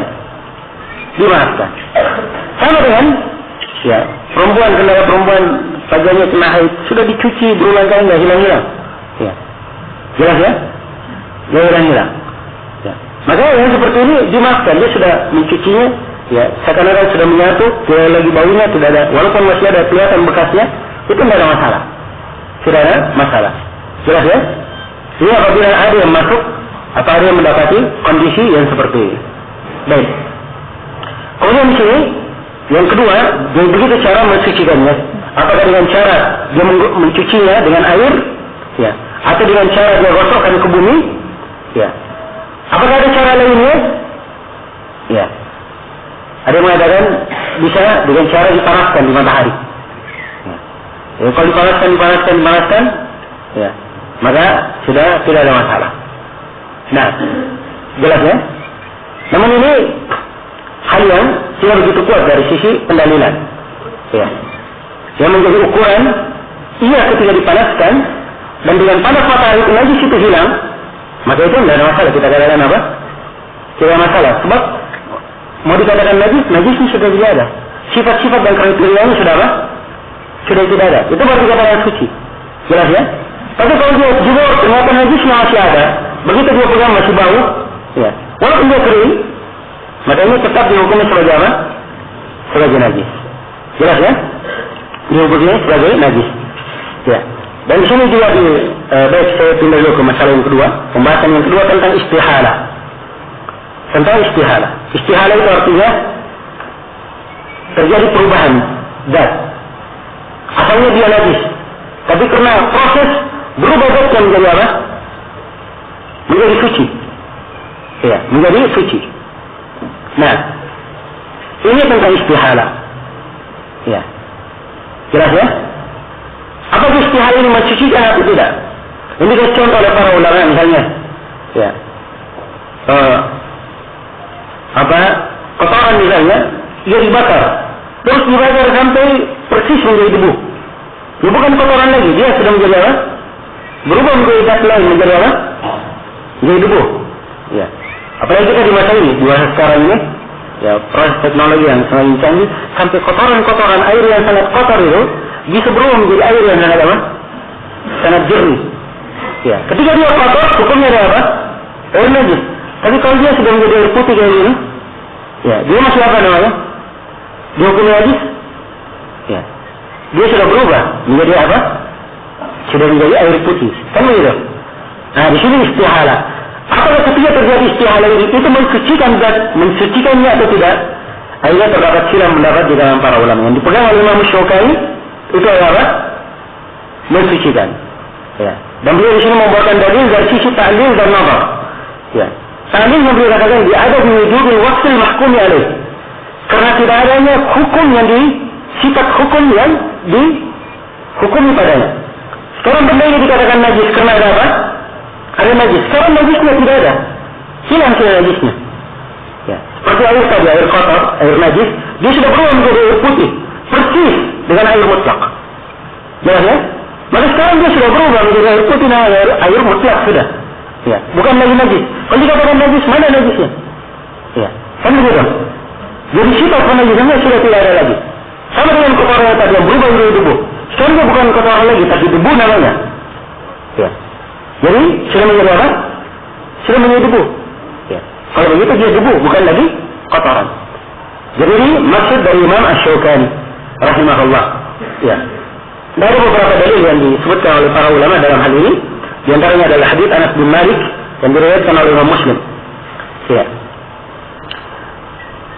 Rasulullah sallallahu alaihi wasallam ditanya, "Anil khamri tuttakhadhu khallan." Tentang khamar yang dijadikan sebagai apa? Sebagai khal, sebagai cuka. Apakah itu boleh? Kata Nabi, tidak boleh. Ya, tidak diperbolehkan. Ini hadis tentang haramnya seseorang mengambil khamar, dia khusus melakukan proses pada khamar ini, dia rubah menjadi apa? Dia rubah menjadi cuka. Ini perbuatan yang haram, tidak diperbolehkan. Jelas kan? Ya, tapi para ulama sepakat, kalau misalnya ada khamar, ya, diketemukan oleh seseorang sudah berubah menjadi cuka, tanpa dia maksudkan, tanpa dia melakukan proses, terjadi proses alami dia sendiri berubah menjadi cuka. Apakah boleh digunakan? Ya, jawabannya boleh digunakan. Sudah cuka, bukan lagi khamar. Jelas ya? Ya, jadi yang dimaksudkan dalam hadis ini orang yang sengaja. Adapun kalau dia tidak maksudkan, bukan dia melakukannya, sudah menjadi cuka, maka itu artinya apa? Dia adalah cuka. Ya, boleh untuk digunakan. Ya, jelas ya? Tentang masalah khamar, apakah khamar itu najis atau tidak? Ini tentunya silang pendapat di kalangan para ulama. Ya, dan Asy-Syaukani di sini tidak menyebutkan dia di dalam kategori najis. Karena apa? Karena beliau berpendapat khamar itu bukan apa? Bukan najis. Dan ini insyaAllah salah pendapat yang terkuat. Bahwa khamar bukan apa? Bukan najis. Iya. Baik. Walaupun kita dibangun di atas pendapat ini, ya, mungkin tidak ada pendalilan, kan najis. Ya, bukan najis. Berubah pun tidak ada masalah. Ya. Mungkin hanya orang berkata seperti itu. Tapi perhatikan di sini, dengan adanya perubahan ke benda lain, itu dihukumi oleh para ulama sesuai dengan perubahannya tersebut. Sekarang dia sudah berubah menjadi cuka, maka dia dihitung sebagai apa? Dihitung sebagai cuka. Ya, tidak dihitung lagi sebagai khamar. Nah, maka ini antara pendalilan yang menunjukkan tentang benarnya al-istihalain. Ya. Kemudian pembahasan yang ketiga tentang penyucian sesuatu yang tidak mungkin dicuci. Ya. Ada sesuatu yang tidak mungkin disucikan dengan cara dicuci. Ya, seperti ini tadi, Arab ini kencing di mana? Di bumi, di tanah. Ya, di sudut masjid. Ya, tidak mungkin dia bawa ember situ, bawa sabun kemudian dia cuci tanah itu. Ya, kan tidak mungkin dicuci. Maka cara mencucikannya dengan cara apa? Dituangkan padanya air. Ya, dalilnya di Arab yang kita bacakan tadi. Ya. Atau dengan cara yang lain, ayat minhu, dengan cara dikuras airnya. Kalau misalnya jatuh di sumur, bangkai, ada bangkai jatuh di sumur. Ya, dan bangkai itu najis. Ini termasuk hal yang diterangkan di sini oleh Syaukani, dan dia adalah najis. Bangkai itu adalah apa? Hah? Najis. Bangkai selain dari bangkai manusia, ya, dan bangkai yang lainnya. Jadi asalnya bangkai itu adalah najis. Ketika tidak dalam bangkai. Ya, karena kita sudah singgung. Ya, baik. Asalnya bangkai adalah apa? Adalah najis. Iya. Dalil dari hadits Ibnu Abbas tentang masalah dibak. Ya. Beliau berkata, "Idza dudugal al-jild faqad tahur." Idza dudugal jildul maita faqad tahur. Apabila kulit dari bangkai telah disamat, maka dia telah suci. Dia telah apa? Telah suci. Iya. Disamat itu artinya dia dilembutkan dengan cara direndam di air garam atau air kapur atau yang semisal dengan itu sehingga hilang baunya. Itu namanya disamat. Ya. Ya, kalau dia sudah disamat maka dia sudah suci. Artinya kalau dia belum disamat suci atau tidak? Tidak suci. Maka ini dalil umum bahwa bangkai itu adalah najis. Ini dalil umum ya. Adapun ayat hurrimat alaikumul maitah, diharamkan atas kalian bangkai, ini tentang masalah makannya, memakannya, bukan masalah najis atau tidaknya. Ya, bukan masalah najis atau tidaknya, tapi dalam masalah memakannya. Baik. Jadi bangkai itu adalah najis, kecuali yang diperkecualikan. Ya, dan ada 4 bangkai yang tidak najis. Ada 4 bangkai yang tidak najis. Ini diperkecualikan. Yang pertama adalah bangkai belalang. Ya. Bangkai belalang. Yang kedua adalah bangkai ikan. Semua hewan laut, ya. Semua hewan laut, hewan air, bangkainya adalah apa? Adalah halal, bukan najis. Kemudian bangkai yang ketiga adalah bangkai hewan yang ma la nafsa lahu sa'ilah, yang tidak mempunyai darah mengalir. Tidak mempunyai darah apa? Mengalir. Ya.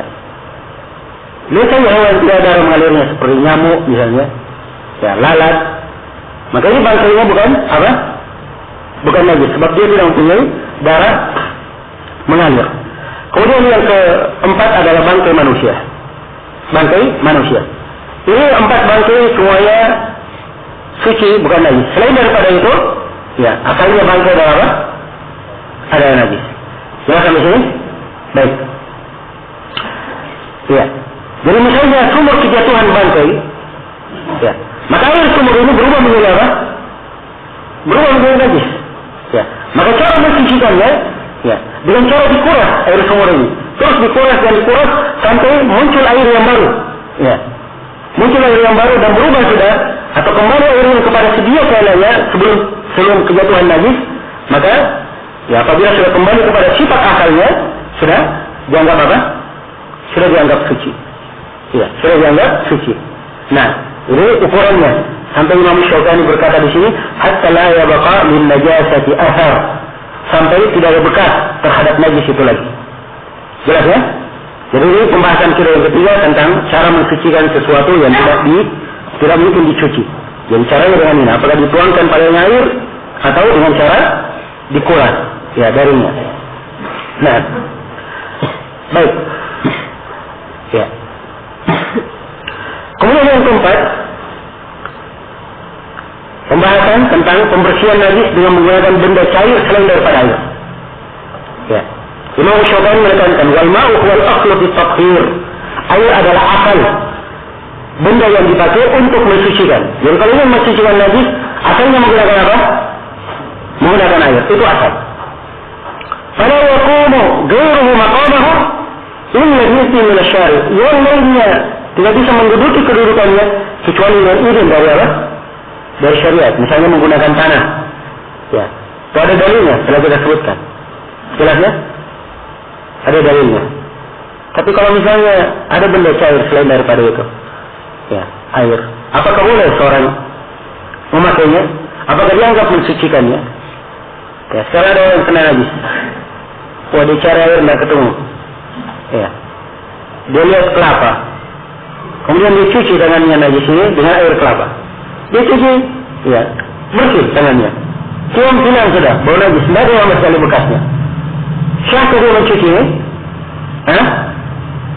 Nah, di sini lah tak silam mendapat di kalangan para ulama. Karena itu disyaratkan di sini oleh Asy-Syaukani. Beliau rahimahullah, Imam Asy-Syaukani memandang dengan pendapat ini. Ya. Tapi yang dikatakan oleh Syekh Ibnu Utsaimin bahwa dan ini adalah mazhab Hanafiyah, bahwa boleh mencuci, dan ini juga dikatakan oleh Syekhul Islam Ibnu Taimiyah, boleh mencuci, ya, dengan benda cair selain daripada air. Ya. Boleh membersihkan najis dengan benda cair selain daripada apa? Selain daripada air. Ya. Berbeda dengan ini, babnya bukan bab bertaharah, bukan bab dia bersuci menghilangkan dirinya dari hadas. Tapi ini babnya dia ingin menghindar dari apa? Menghindar dari najis. Jadi babnya adalah bab tarku an-najasat. Bab turuk ini di dalam hal yang seperti ini diperbolehkan. Tidak ada masalah. Dan ada dalil yang lain, ada dalil yang disebut oleh mereka mengatakan suci di dalam pembahasan ini, ya, menggunakan benda cair selain daripada air. Itulah, ya, pendapat tersebut insyaallah taala adalah pendapat yang kuat. Namun bersama dengan itu tetap kita tekankan bahwa seperti yang dikatakan oleh Asy-Syaukani, asalnya di dalam mensucikan menggunakan apa? Menggunakan air. Kalau dia menggunakan benda cair yang lain dan dia bisa menghilangkan najis, hilang semuanya, tidak ada lagi bekas dan pengaruh najis itu, maka insyaallah taala itu sah. Tapi kalau dia menggunakan air, itu asalnya yang harus dia gunakan. Ya.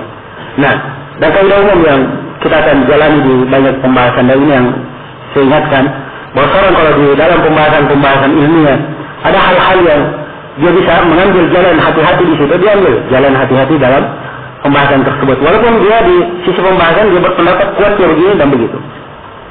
Jelas ya?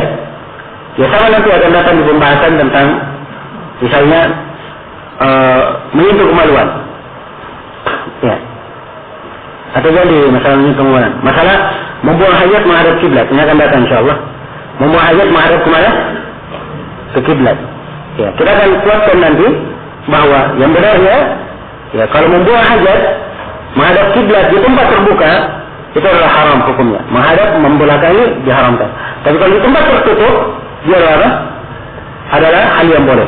Bersamaan dengan itu, ya, walaupun kita berpendapat boleh dalam tempat yang tertutup, sebaiknya ditinggalkan supaya keluar dari silang pendapat. Ya, jelas ya? Kan keluar dari silang pendapat lebih apa? Lebih selamat kan? Ya, lebih selamat. Nah, maka demikianlah harusnya seorang dalam hal-hal yang dia bisa semampu mungkin mengambil jalan paling selamat untuk dirinya, dia ambil jalan yang paling selamat untuk dirinya. Demikian. Baik, selesai sudah bab takfir an-najasat. Kita pindah ke bab yang lainnya. Bab berikutnya kata beliau bab qada'il hajah. Bab qada'il hajah. Bab tentang membuang hajat. Kata Syaukani rahimahullah taala, "Alal mutakhalli al-istitaru hatta yadnu min al-ard wal bu'du aw dukhul al-kanif wa tarku al-kalam wal mulabasa wa tarku al-kalam wal mulabasati lima lahu hurma wa tajannubu al-amkinati allati منع التخلي فيها شرع أو عرف وعدم الاستقبال والاستدبار للقبلة وعليه الاستجمار بثلاثة أحجار طاهرة أو ما يقوم مقامها وتندب الاستئابة عند الشروع والاستغفار والحمد بعد الفراغ. Nah, sekarang beliau masuk di dalam menjelaskan tentang membuang hajat, qada'ul hajah. Ya. Ini bab kadang dibahasakan dengan bab qada'ul hajah, kadang dibahasakan dengan bab at-takhalli. At-takhalli artinya apa? Dia menyendiri. Ya, menyendiri. Ya, menyepi. Nah, dan kadang dibahasakan dengan babul khala. Ya, kadang dibahasakan dengan bab istinja, bersuci. Nah, ini perhatian ya, pembahasannya. Ya, ini bahasa-bahasa, ya, tidak ada yang vulgar. Semuanya bahasa memakai apa? Memakai kinayah. Ya. Dan demikian seorang dalam menggunakan alfaz syar'iyyah, semakin mungkin dia menggunakan bahasa-bahasa yang orang itu bisa menerima secara umum. Ya, tidak merasa ngeri mendengarkan apa?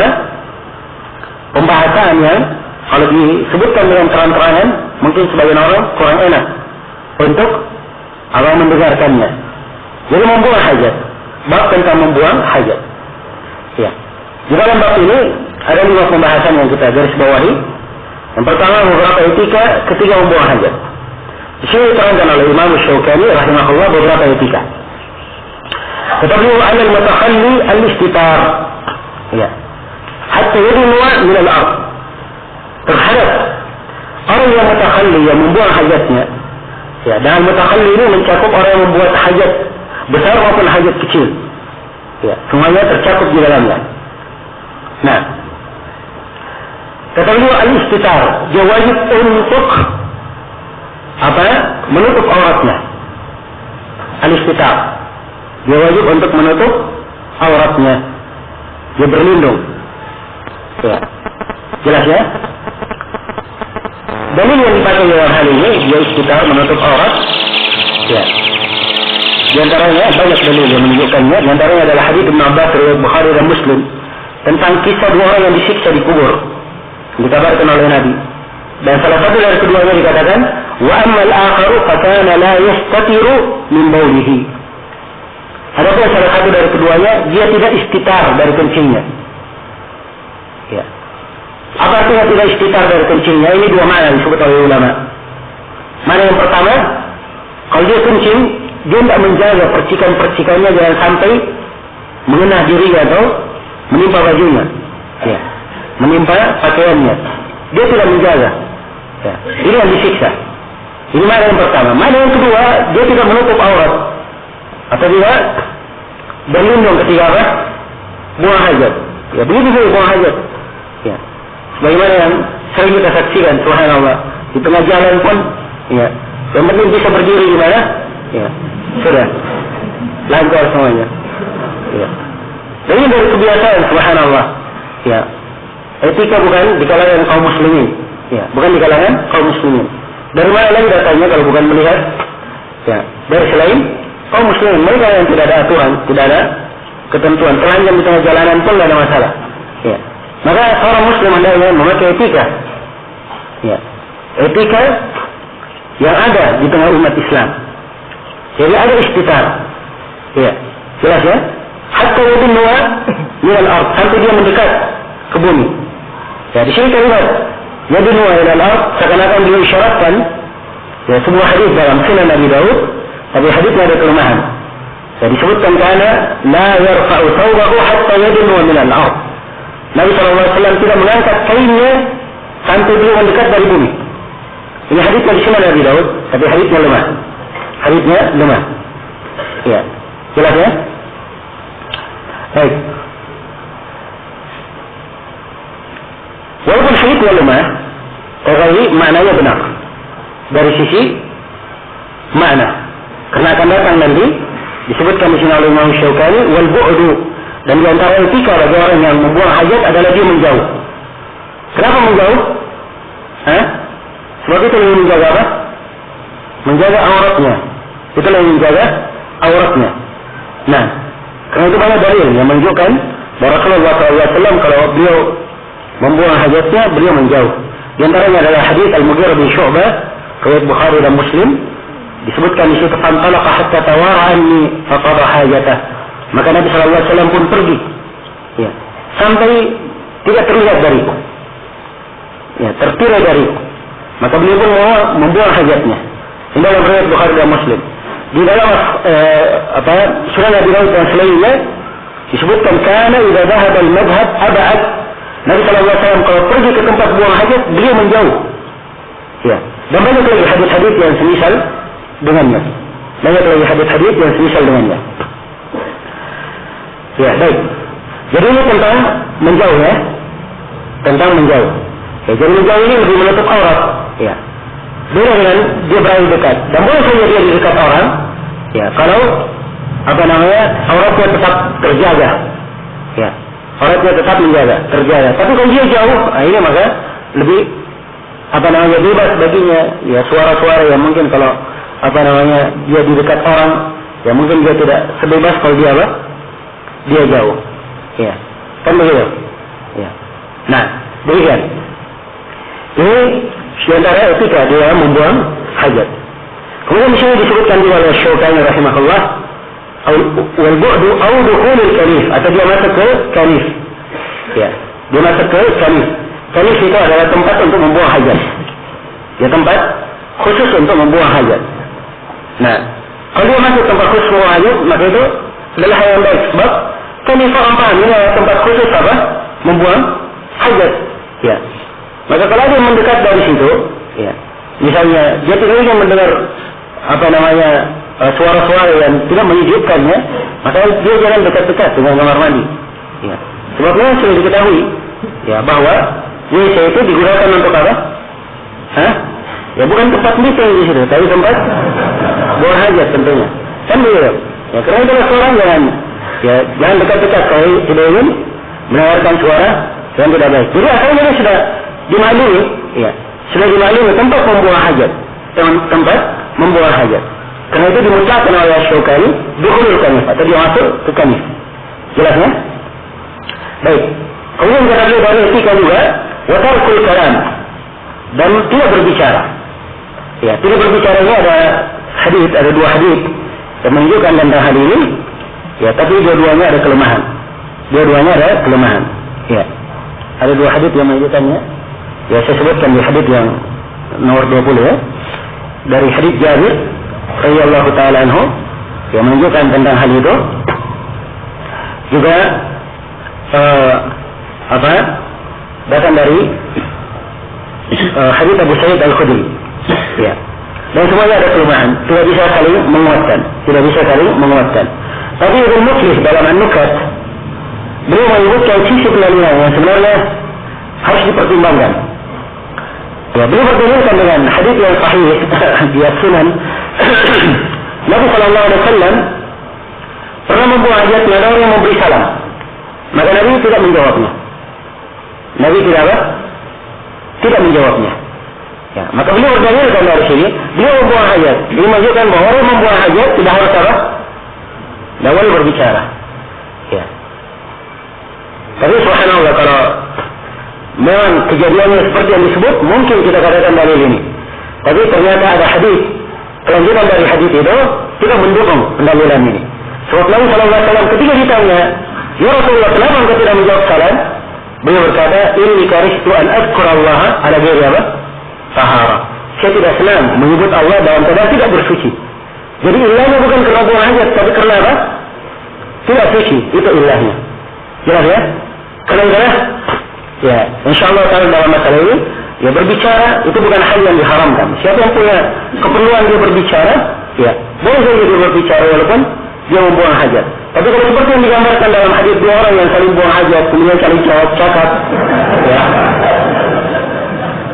maka ini memang adalah tentunya bukan akhlak. Ya. Ya. Dan saya kira semuanya memahami tentang hal ini. Ya. Baik.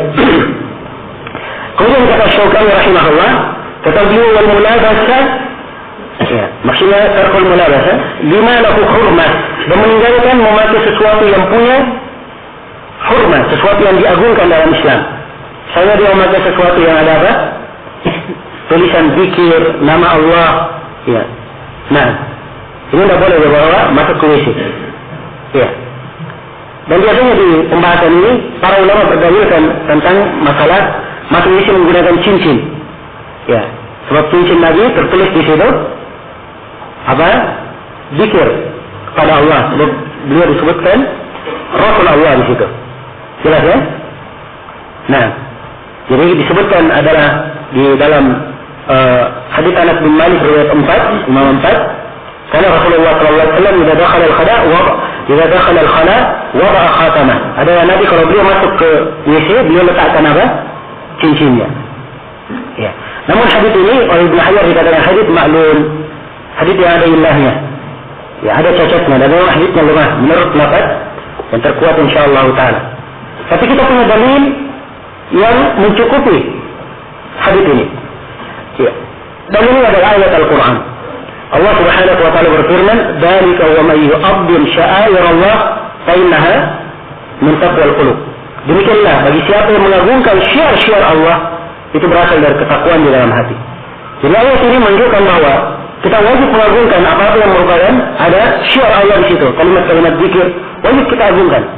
Karena itu tidak pantas orang masuk ke dalam WC dia memakai atau membawa buku-buku yang tertulis padanya ilmu syariat, tertulis padanya ayat-ayat Al-Quran ataupun hadits Rasulullah.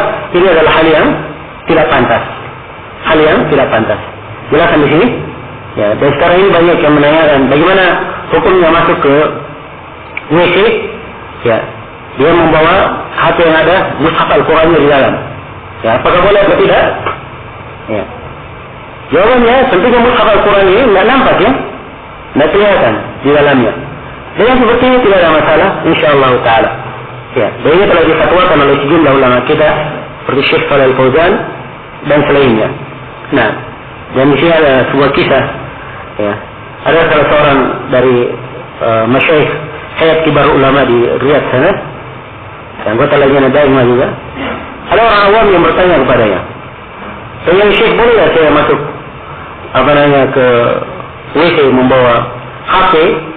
HP-nya ada Al-Qurannya di dalam." Kata Syekh, Al-Qurannya di mana? Di dalam memorinya atau nampak? Katanya tidak di dalam memorinya. Ya.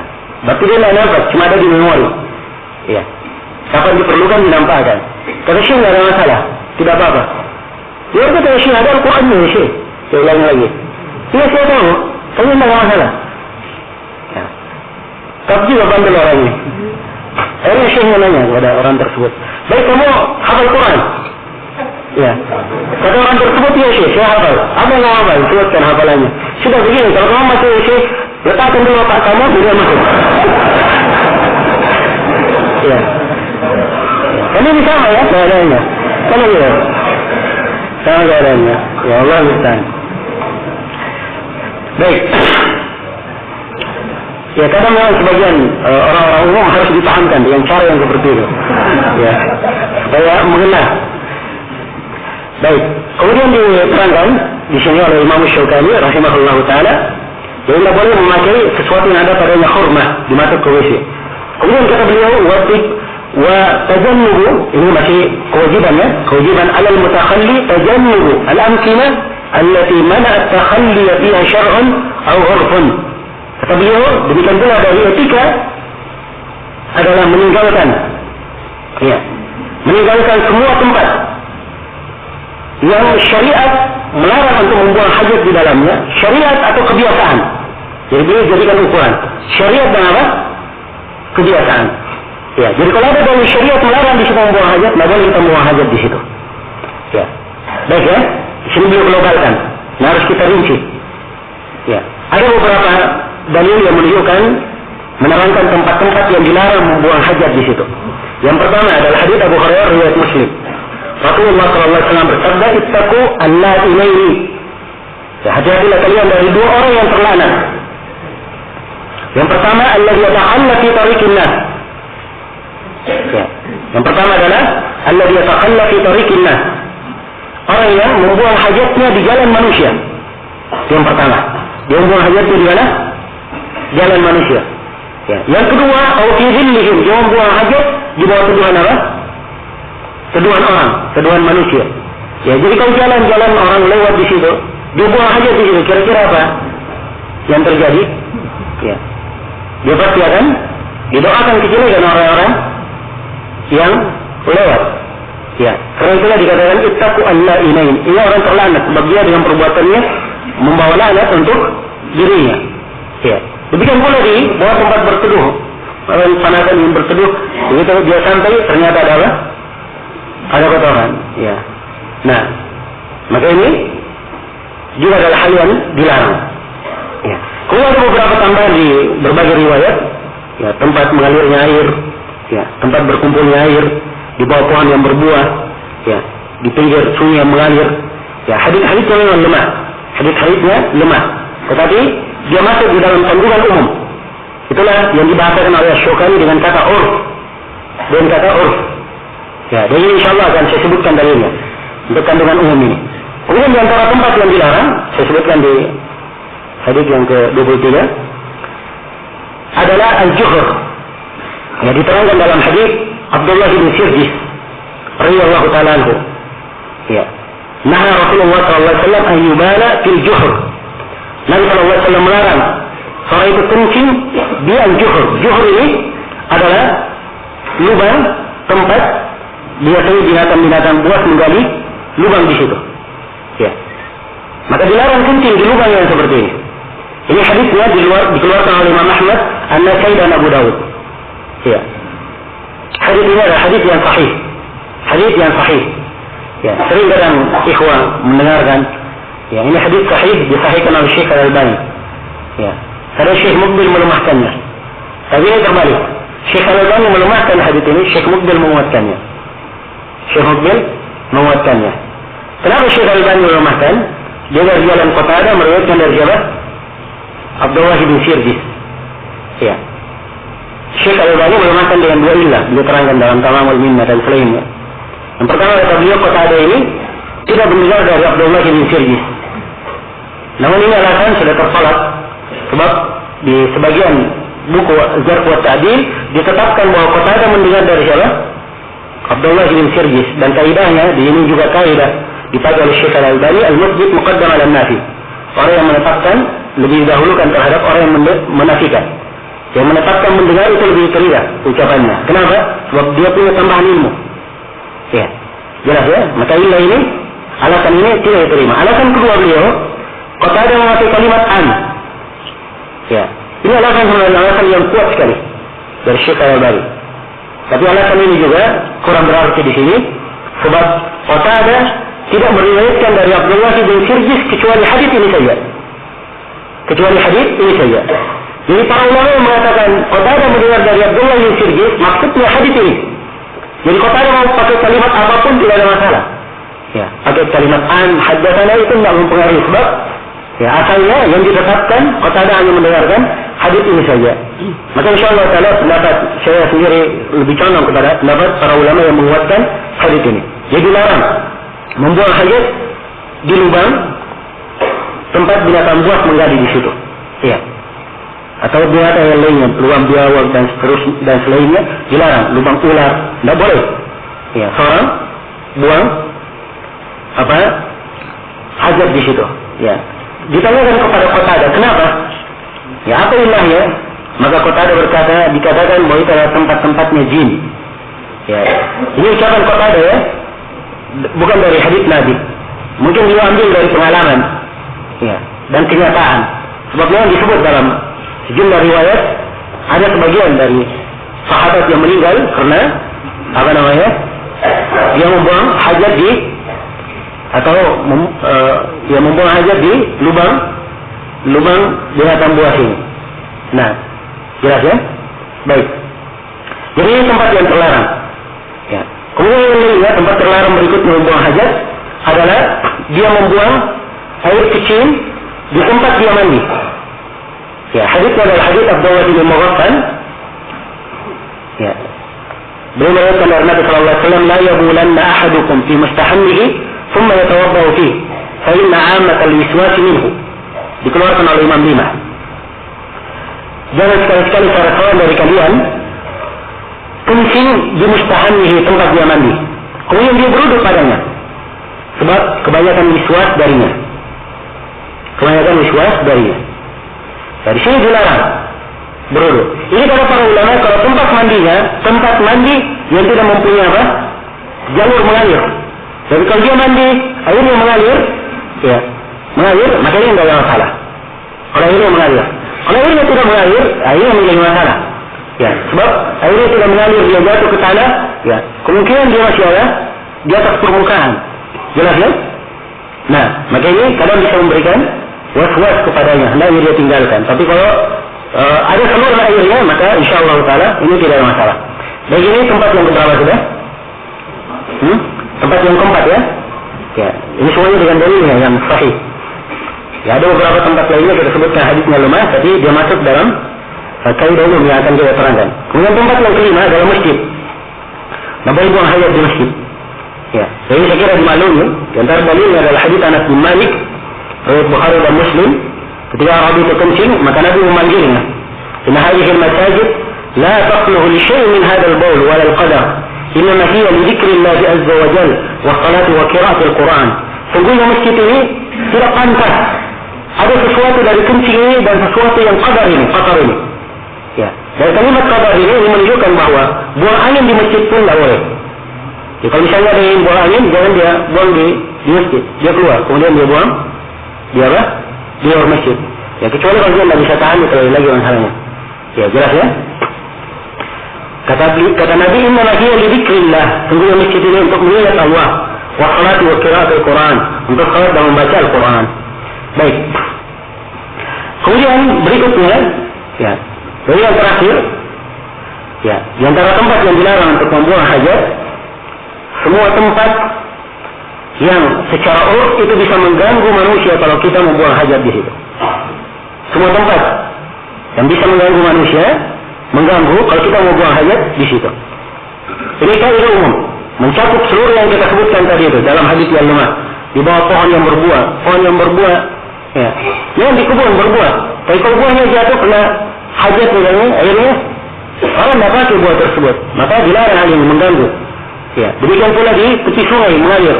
Cuma orang perlu. Ya, begitu dia ke sungai, mau turun, dia melihat banyak ranjau hijau, akhirnya ranjau kuning, akhirnya dia turun. Akhirnya mengganggu yang seperti ini. Jelas ya? Baik. Jadi yang seperti ini semua yang mengganggu itu adalah hal yang terlarang. Ya, membuang hajat di situ. Dalilnya adalah ayat di surah Al-Ahzab. Allah Subhanahu wa taala berfirman, "Walladzina yu'duna al-mu'minina wal mu'minati bighairi ma iktasabu faqad ihtamalu buhtanan wa itsman mubina."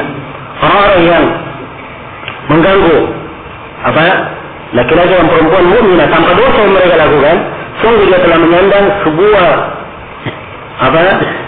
kedustaan dan dosa yang sangat besar. Ya, jelas ya? Baik. Selesai sudah pembahasan tentang tempat-tempat yang dilarang membuang hajat di situ. Kemudian di antara etika yang harus dijaga oleh orang yang membuang hajat, kata penulis, wa adamul istiqbali wal istidbari lil qiblah tidak boleh menghadap dan membelakangi kiblat. Tidak boleh menghadap dan membelakangi kiblat. Ya, banyak dalil yang menunjukkan tentang hal ini. Ya. Di antaranya adalah hadis Salman Al-Farisi riwayat Muslim. Laqad nahana Rasulullah sallallahu alaihi wasallam an nastaqbil al-qibla bi gha'itin aw bawl. Sungguh Rasulullah sallallahu alaihi wasallam telah melarang kami untuk menghadap kiblat dalam membuang hajat besar maupun hajat kecil. Dan juga riwayat As-Sab'ah dari Abu Ayyub Al-Ansari radhiyallahu taala anhu, Abu Ayyub meriwayatkan dari Nabi sallallahu alaihi wasallam, Rasulullah bersabda, "La tastaqbilu al-qibla bi gha'itin wala bawl, walakin syarriku aw gharribu." Jangan kalian menghadap kiblat karena membuang hajat besar atau hajat kecil, tapi menghadaplah ke timur atau menghadaplah ke barat. Ini ucapan Nabi ditujukan kepada siapa? Ini ditujukan kepada penduduk Madinah. Penduduk Madinah kiblatnya mana? Ke selatan. Ya, kiblatnya ke selatan otomatis. Ya, menghadapnya kalau kiblatnya ke selatan, berarti belakang kiblatnya di mana? Di utara. Maka yang boleh membuang hajat hanya timur dengan apa? Timur dan barat. Kalau kita sekarang kiblat kita di mana? Kita di barat. Ya. Nah mungkin kita katakan ke barat atau ke mana? Ke timur. Tapi kita katakan buanglah hajat ke utara atau ke mana? Ke selatan. Ya, jelas sampai sini ya? Baik.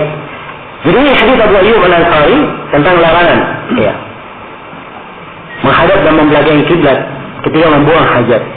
Dan para ulama berbeda pendapat di dalam hal ini. Apakah ini larangan berlaku secara umum, ya, atau dia adalah larangan pada sebagian keadaan, atau larangan ini hanya bermakna makruh? Ini ada banyak pendapat dalam hal ini, ya. Jelas ya? Banyak pendapat dalam masalah ini, tapi yang kuatnya bahwa hadis-hadis yang saya bacakan tadi itu bahwa pelarangan menghadap dan membelakangi kiblat ketika membuang hajat. Tapi ada hadis Ibnu Umar riwayat Bukhari dan Muslim, ya, beliau Rasulullah membuang hajat, beliau membelakangi kiblat menghadap ke Syam. Menghadap ke mana? Ke Syam. Ya. Dan ada hadis yang lainnya di luar Bukhari dan Muslim, ya, mendukung hal tersebut. Maka insyaallah kalau ini adalah hadis yang kuat, bisa mengkompromikan antara riwayat-riwayat sehingga dikatakan bahwa, ya, membuang hajat kalau di tempat terbuka tidak boleh menghadap dan membelakangi kiblat berdasarkan hadis-hadis yang telah kita baca. Dan kalau dia membuang hajat itu, ya, kalau membuang hajat tersebut, ya, kalau membuang hajat tersebut di tempat yang tertutup, maka insyaallah taala itu tidak masalah. Ini pendapat yang terkuat insyaallah, dan yang dikuatkan oleh banyak dari ulama kita di masa ini. Ya, banyak dari ulama kita di masa ini menguatkannya. Tapi yang terindah seperti yang saya sebutkan tadi, apa yang disampaikan oleh Syekh Abdul Muhsin Al-Abbad, ya, beliau mentarjih seperti yang kita rajihkan. Beliau katakan bahwa di tempat terbuka hukumnya haram, di tempat tertutup boleh. Bersama dengan itu kata beliau, di tempat yang tertutup sebaiknya seorang juga menghindari hal itu supaya keluar dari silam pendapat. Baik. Kemudian kata selesai sudah tentang etika-etika berkaitan dengan masalah membuang hajat. Dan ada etika-etika yang lain disebutkan oleh para ulama. Ibnu Arabi menyebutkan lebih daripada 20 etika di dalam hal ini. Ya. Dan kita sekarang meringkas, ya. Karena telah saya sebutkan, ya, indahnya seorang mempelajari banyak buku. Ya, sebab kadang di pembahasan buku lain tidak ada di pembahasan buku ini. Ya, sehingga dia semakin banyak, ya, membaca buku, menghadiri pelajaran-pelajaran itu, akhirnya semakin pembahasan yang sudah berulang akan semakin kuat, pembahasan baru itu akan menjadi tambahan bentuknya. Kemudian Imam Syaukani, ya, kita sudah selesai juga, sudah menyinggung beberapa ketika kita yang membuang hajat. Pembahasan yang kedua tempat-tempat terlarang membuang hajat. Ya, kemudian pembahasan ketiga membuang hajat dengan menghadap dan membelakangi kiblat, yang juga sudah kita bahas. Sekarang pembahasan yang keempat di dalam ucapan Imam Syaukani tentang istijmar. Kata beliau, wa alaihil istijmar, dan wajib atas orang yang membuang hajat ini untuk melakukan istijmar di salasati ahjarin tahirah, Ya, dengan 3 batu yang apa? Suci. Au ma yaqumu maqamaha, atau apa yang menduduki kedudukannya. Jadi 3 batu yang suci atau apa yang menduduki kedudukannya. Nah, baik. Di sini Imam Syaukani tidak menyebutkan bersuci dengan air. Kenapa? Ya, sebab sebelumnya sudah beliau terangkan. Wal ma'u huwal asli fi tathhir. Air itu adalah asal. Jelas ya? Beliau di sini sebutkan tambahan hukum lain. Ya, boleh seorang beristijmar. Ini beliau tambahkan. Nah, ya sekarang istijmar itu dia bersuci menggunakan jimar. Dan jimar itu artinya batu-batu kecil. Batu-batu kecil. Iya. Istijmar dengan 3 batu. Istijmar dengan 3 batu. Nah, ini banyak dalil yang menunjukkannya. Di antaranya adalah hadis Salman, ya, Al-Farisi radhiyallahu taala anhu, wa nahana an nastanjiya bi aqall min 3 ahjar. Ya, Nabi melarang kami untuk istinja kurang daripada 3 batu. Jadi paling sedikitnya harus berapa? Harus 3 batu. Ya. Hadis ini pertama menunjukkan syariatnya istijmar menggunakan batu. Itu adalah hal yang boleh. Jadi ada 2 pilihan dalam mensucikan, bersuci. Boleh menggunakan air dan boleh menggunakan apa? Menggunakan batu. Ini menggunakan batu tidak sama dengan tayamum ya. Tayamum nanti dipakai kalau tidak ada apa? Tidak ada air. Tapi kalau batu boleh saja. Ada air, ada batu, ingin pakai batu silahkan. Boleh saja. Jelas ya? Bahkan ada silang pendapat. Yang mana lebih utama? Pakai air atau pakai batu? Nah, pakai air atau pakai batu? Ya. Di sebagian tempat, ya, ada sebagian negeri, ya, khususnya di kalangan orang-orang Hanafiya, dikuatkan pakai batu lebih apa? Lebih afdal. Ya. Pakai batu lebih afdal. Sehingga kadang orang yang pernah tinggal di negeri tersebut, kita dengar dari mereka kisah-kisah lucu. Ya. Kadang di sini ada batu-batu yang hilang. Ya. Sebab mereka memandang apa? Batu lebih apa? Lebih afdal. Ya, bahkan mungkin sebagainya ada orang yang tidak syah kecuali menggunakan apa? Cuma batu bagi satu yang ekstrim. Jadi tentunya terlalu ekstrim. Ya. Nabi SAW juga menggunakan air. Menggunakan air. Ketika beliau membuang apa namanya, pergi bersama Mughirah bin Syu'bah, beliau berkata, "Khudil idawa, ambillah idawa." Idawa ini adalah apa? Ya, kendi berisi air tentunya, tempat air. Ya. Dan ketika Anas bin Malik menemaninya, Anas bin Malik membawa tongkat dan membawa apa? Membawa air. Ya, membawa air. Maka istinja menggunakan air itu adalah hal yang ada di dalam syariat. Jelas ya? Maka dalam menggunakan batu ini ada beberapa hukum di sini yang perlu kita jelaskan. Ya. Yang perlu kita terangkan bahwa istijmar, ya, menggunakan batu itu disyaratkan beberapa syarat oleh para ulama. Syarat yang pertama, ya,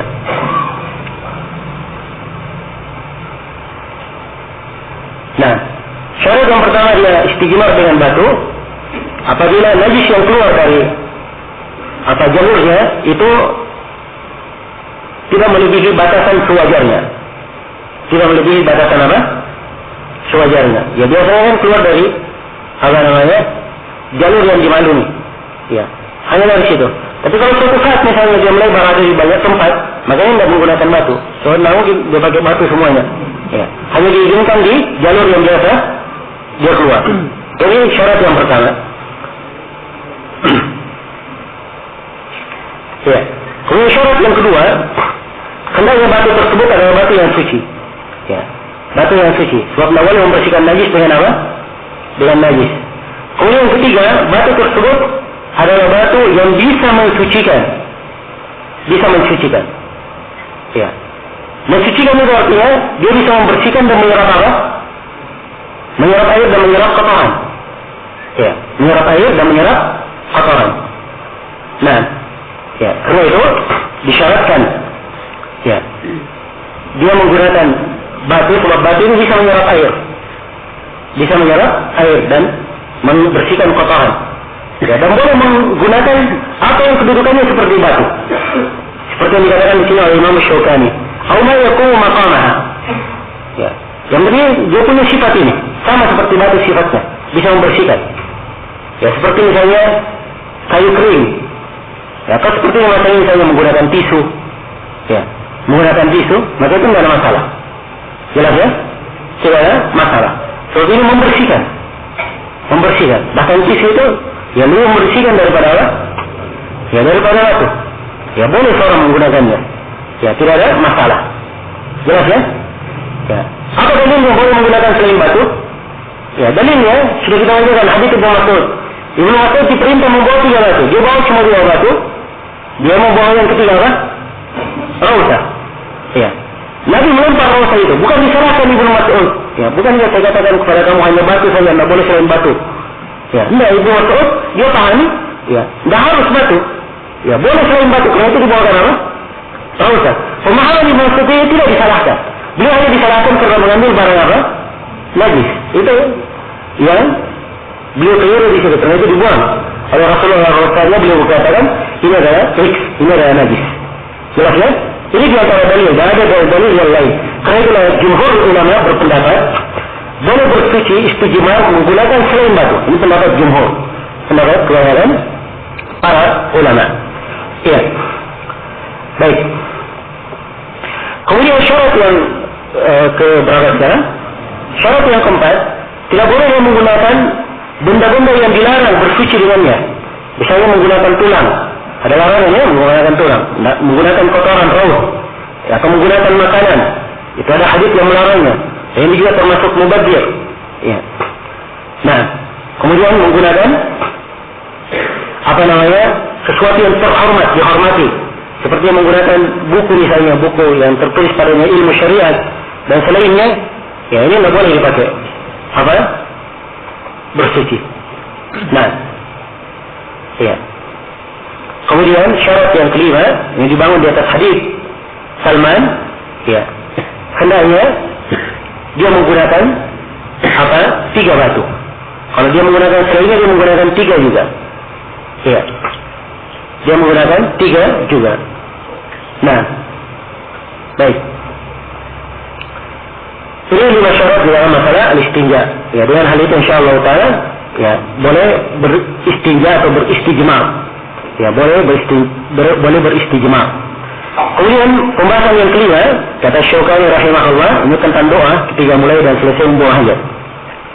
Kata beliau watun baru, ya, dan disunnahkan al-isti'adzatu, berlindung kepada Allah Subhanahu wa taala. Watun baru al-isti'adzatu, berlindung kepada Allah Subhanahu wa taala inda syuru', ketika orang itu memulai membuang hajat. Jadi ketika memulai membuang hajat, maka disyariatkan dia beristi'adzah. Dan ini berdasarkan hadits Anas bin Malik yang dikeluarkan oleh Imam 7, dikeluarkan oleh Al-Jamaah. Karena Nabi sallallahu alaihi wasallam ila dakhala al-khala' qala Allahumma inni a'udzu bika min al-khubuthi wal khaba'ith. Adalah Nabi sallallahu alaihi wasallam kalau beliau masuk kepada khala', masuk ke dalam WC, beliau membaca Allahumma inni a'udzu bika, ya Allah saya berlindung kepadamu min al-khubuthi wal khaba'ith, dari khubut dan khaba'ith. Khubut itu ada beberapa penafsiran. Ya, ada yang mengatakan khubut adalah syaitan laki-laki atau jantan. Ya. Dan khaba'ith itu adalah syaitan perempuan atau betina. Ya, jelas ya? Ini khubut dan khaba'ith. Dari mengatakan khubut itu adalah syaitan, al-khaba'ith adalah dosa-dosa. Dari penafsiran yang lainnya. Tapi yang lebih tepat yang pertama insyaallah taala, sebab datang dalam hadis yang lain Rasulullah sallallahu alaihi wasallam bersabda inna hadhihi al-hushush muhtadara. Sungguhnya khusyus ini misi ini dihadiri. Masih ada syaitan dan jin-jin yang hadir di situ. Ya, jelas ya? Karena itu kita berlindung darinya. Jadi doa yang pertama. Ada doa yang lain. Ya, itu dengan membaca bismillah. Baca bismillah saja. Ya, sebab siapa yang membaca bismillah itu adalah penutup antara auratnya dengan pandangan jin, dengan pandangan syaitan. Sebagaimana telah syarah dalam hadis Anas bin Malik. Ya, insyaallah bisa dihasankan dari seluruh jalan-jalannya. Ini seingat saya juga hadis ini dilemahkan oleh Syekh Al-Albani membaca bismillah. Tapi yang benarnya dia hadis yang kuat. Ada satu jalan, ya, beliau luput darinya, yaitu jalan dikeluarkan oleh Abu Syekh dalam Al-Amamah, dan jalan ini sangat bisa menguatkan.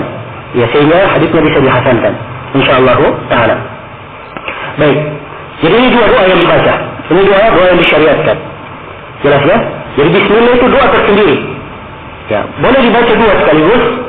Ya, boleh dibaca bismillah saja, boleh dibaca Allahumma inni a'udzubika minal khubuthi wal khaba'ith saja. Jelas ya? Boleh dia baca Allahumma inni a'udzubika minal khubuthi wal khaba'ith, setelah itu bismillah. Soalnya kedudukannya apa? Dua doa. Adapun hadis Anas bin Malik satu konteks begitu bismillah Allahumma inni a'udzubika minal khubuth, tambahan bismillah dalam hadis Anas bin Malik itu ada kelemahan. Ada kelemahan diriwayatkan oleh Imam Al-Bukhari dalam Adabul Mufrad, tapi ada kelemahan dari sisi riwayat. Iya, baik. Dia ada hadis yang syad. Tentang doa keluar WC, ya.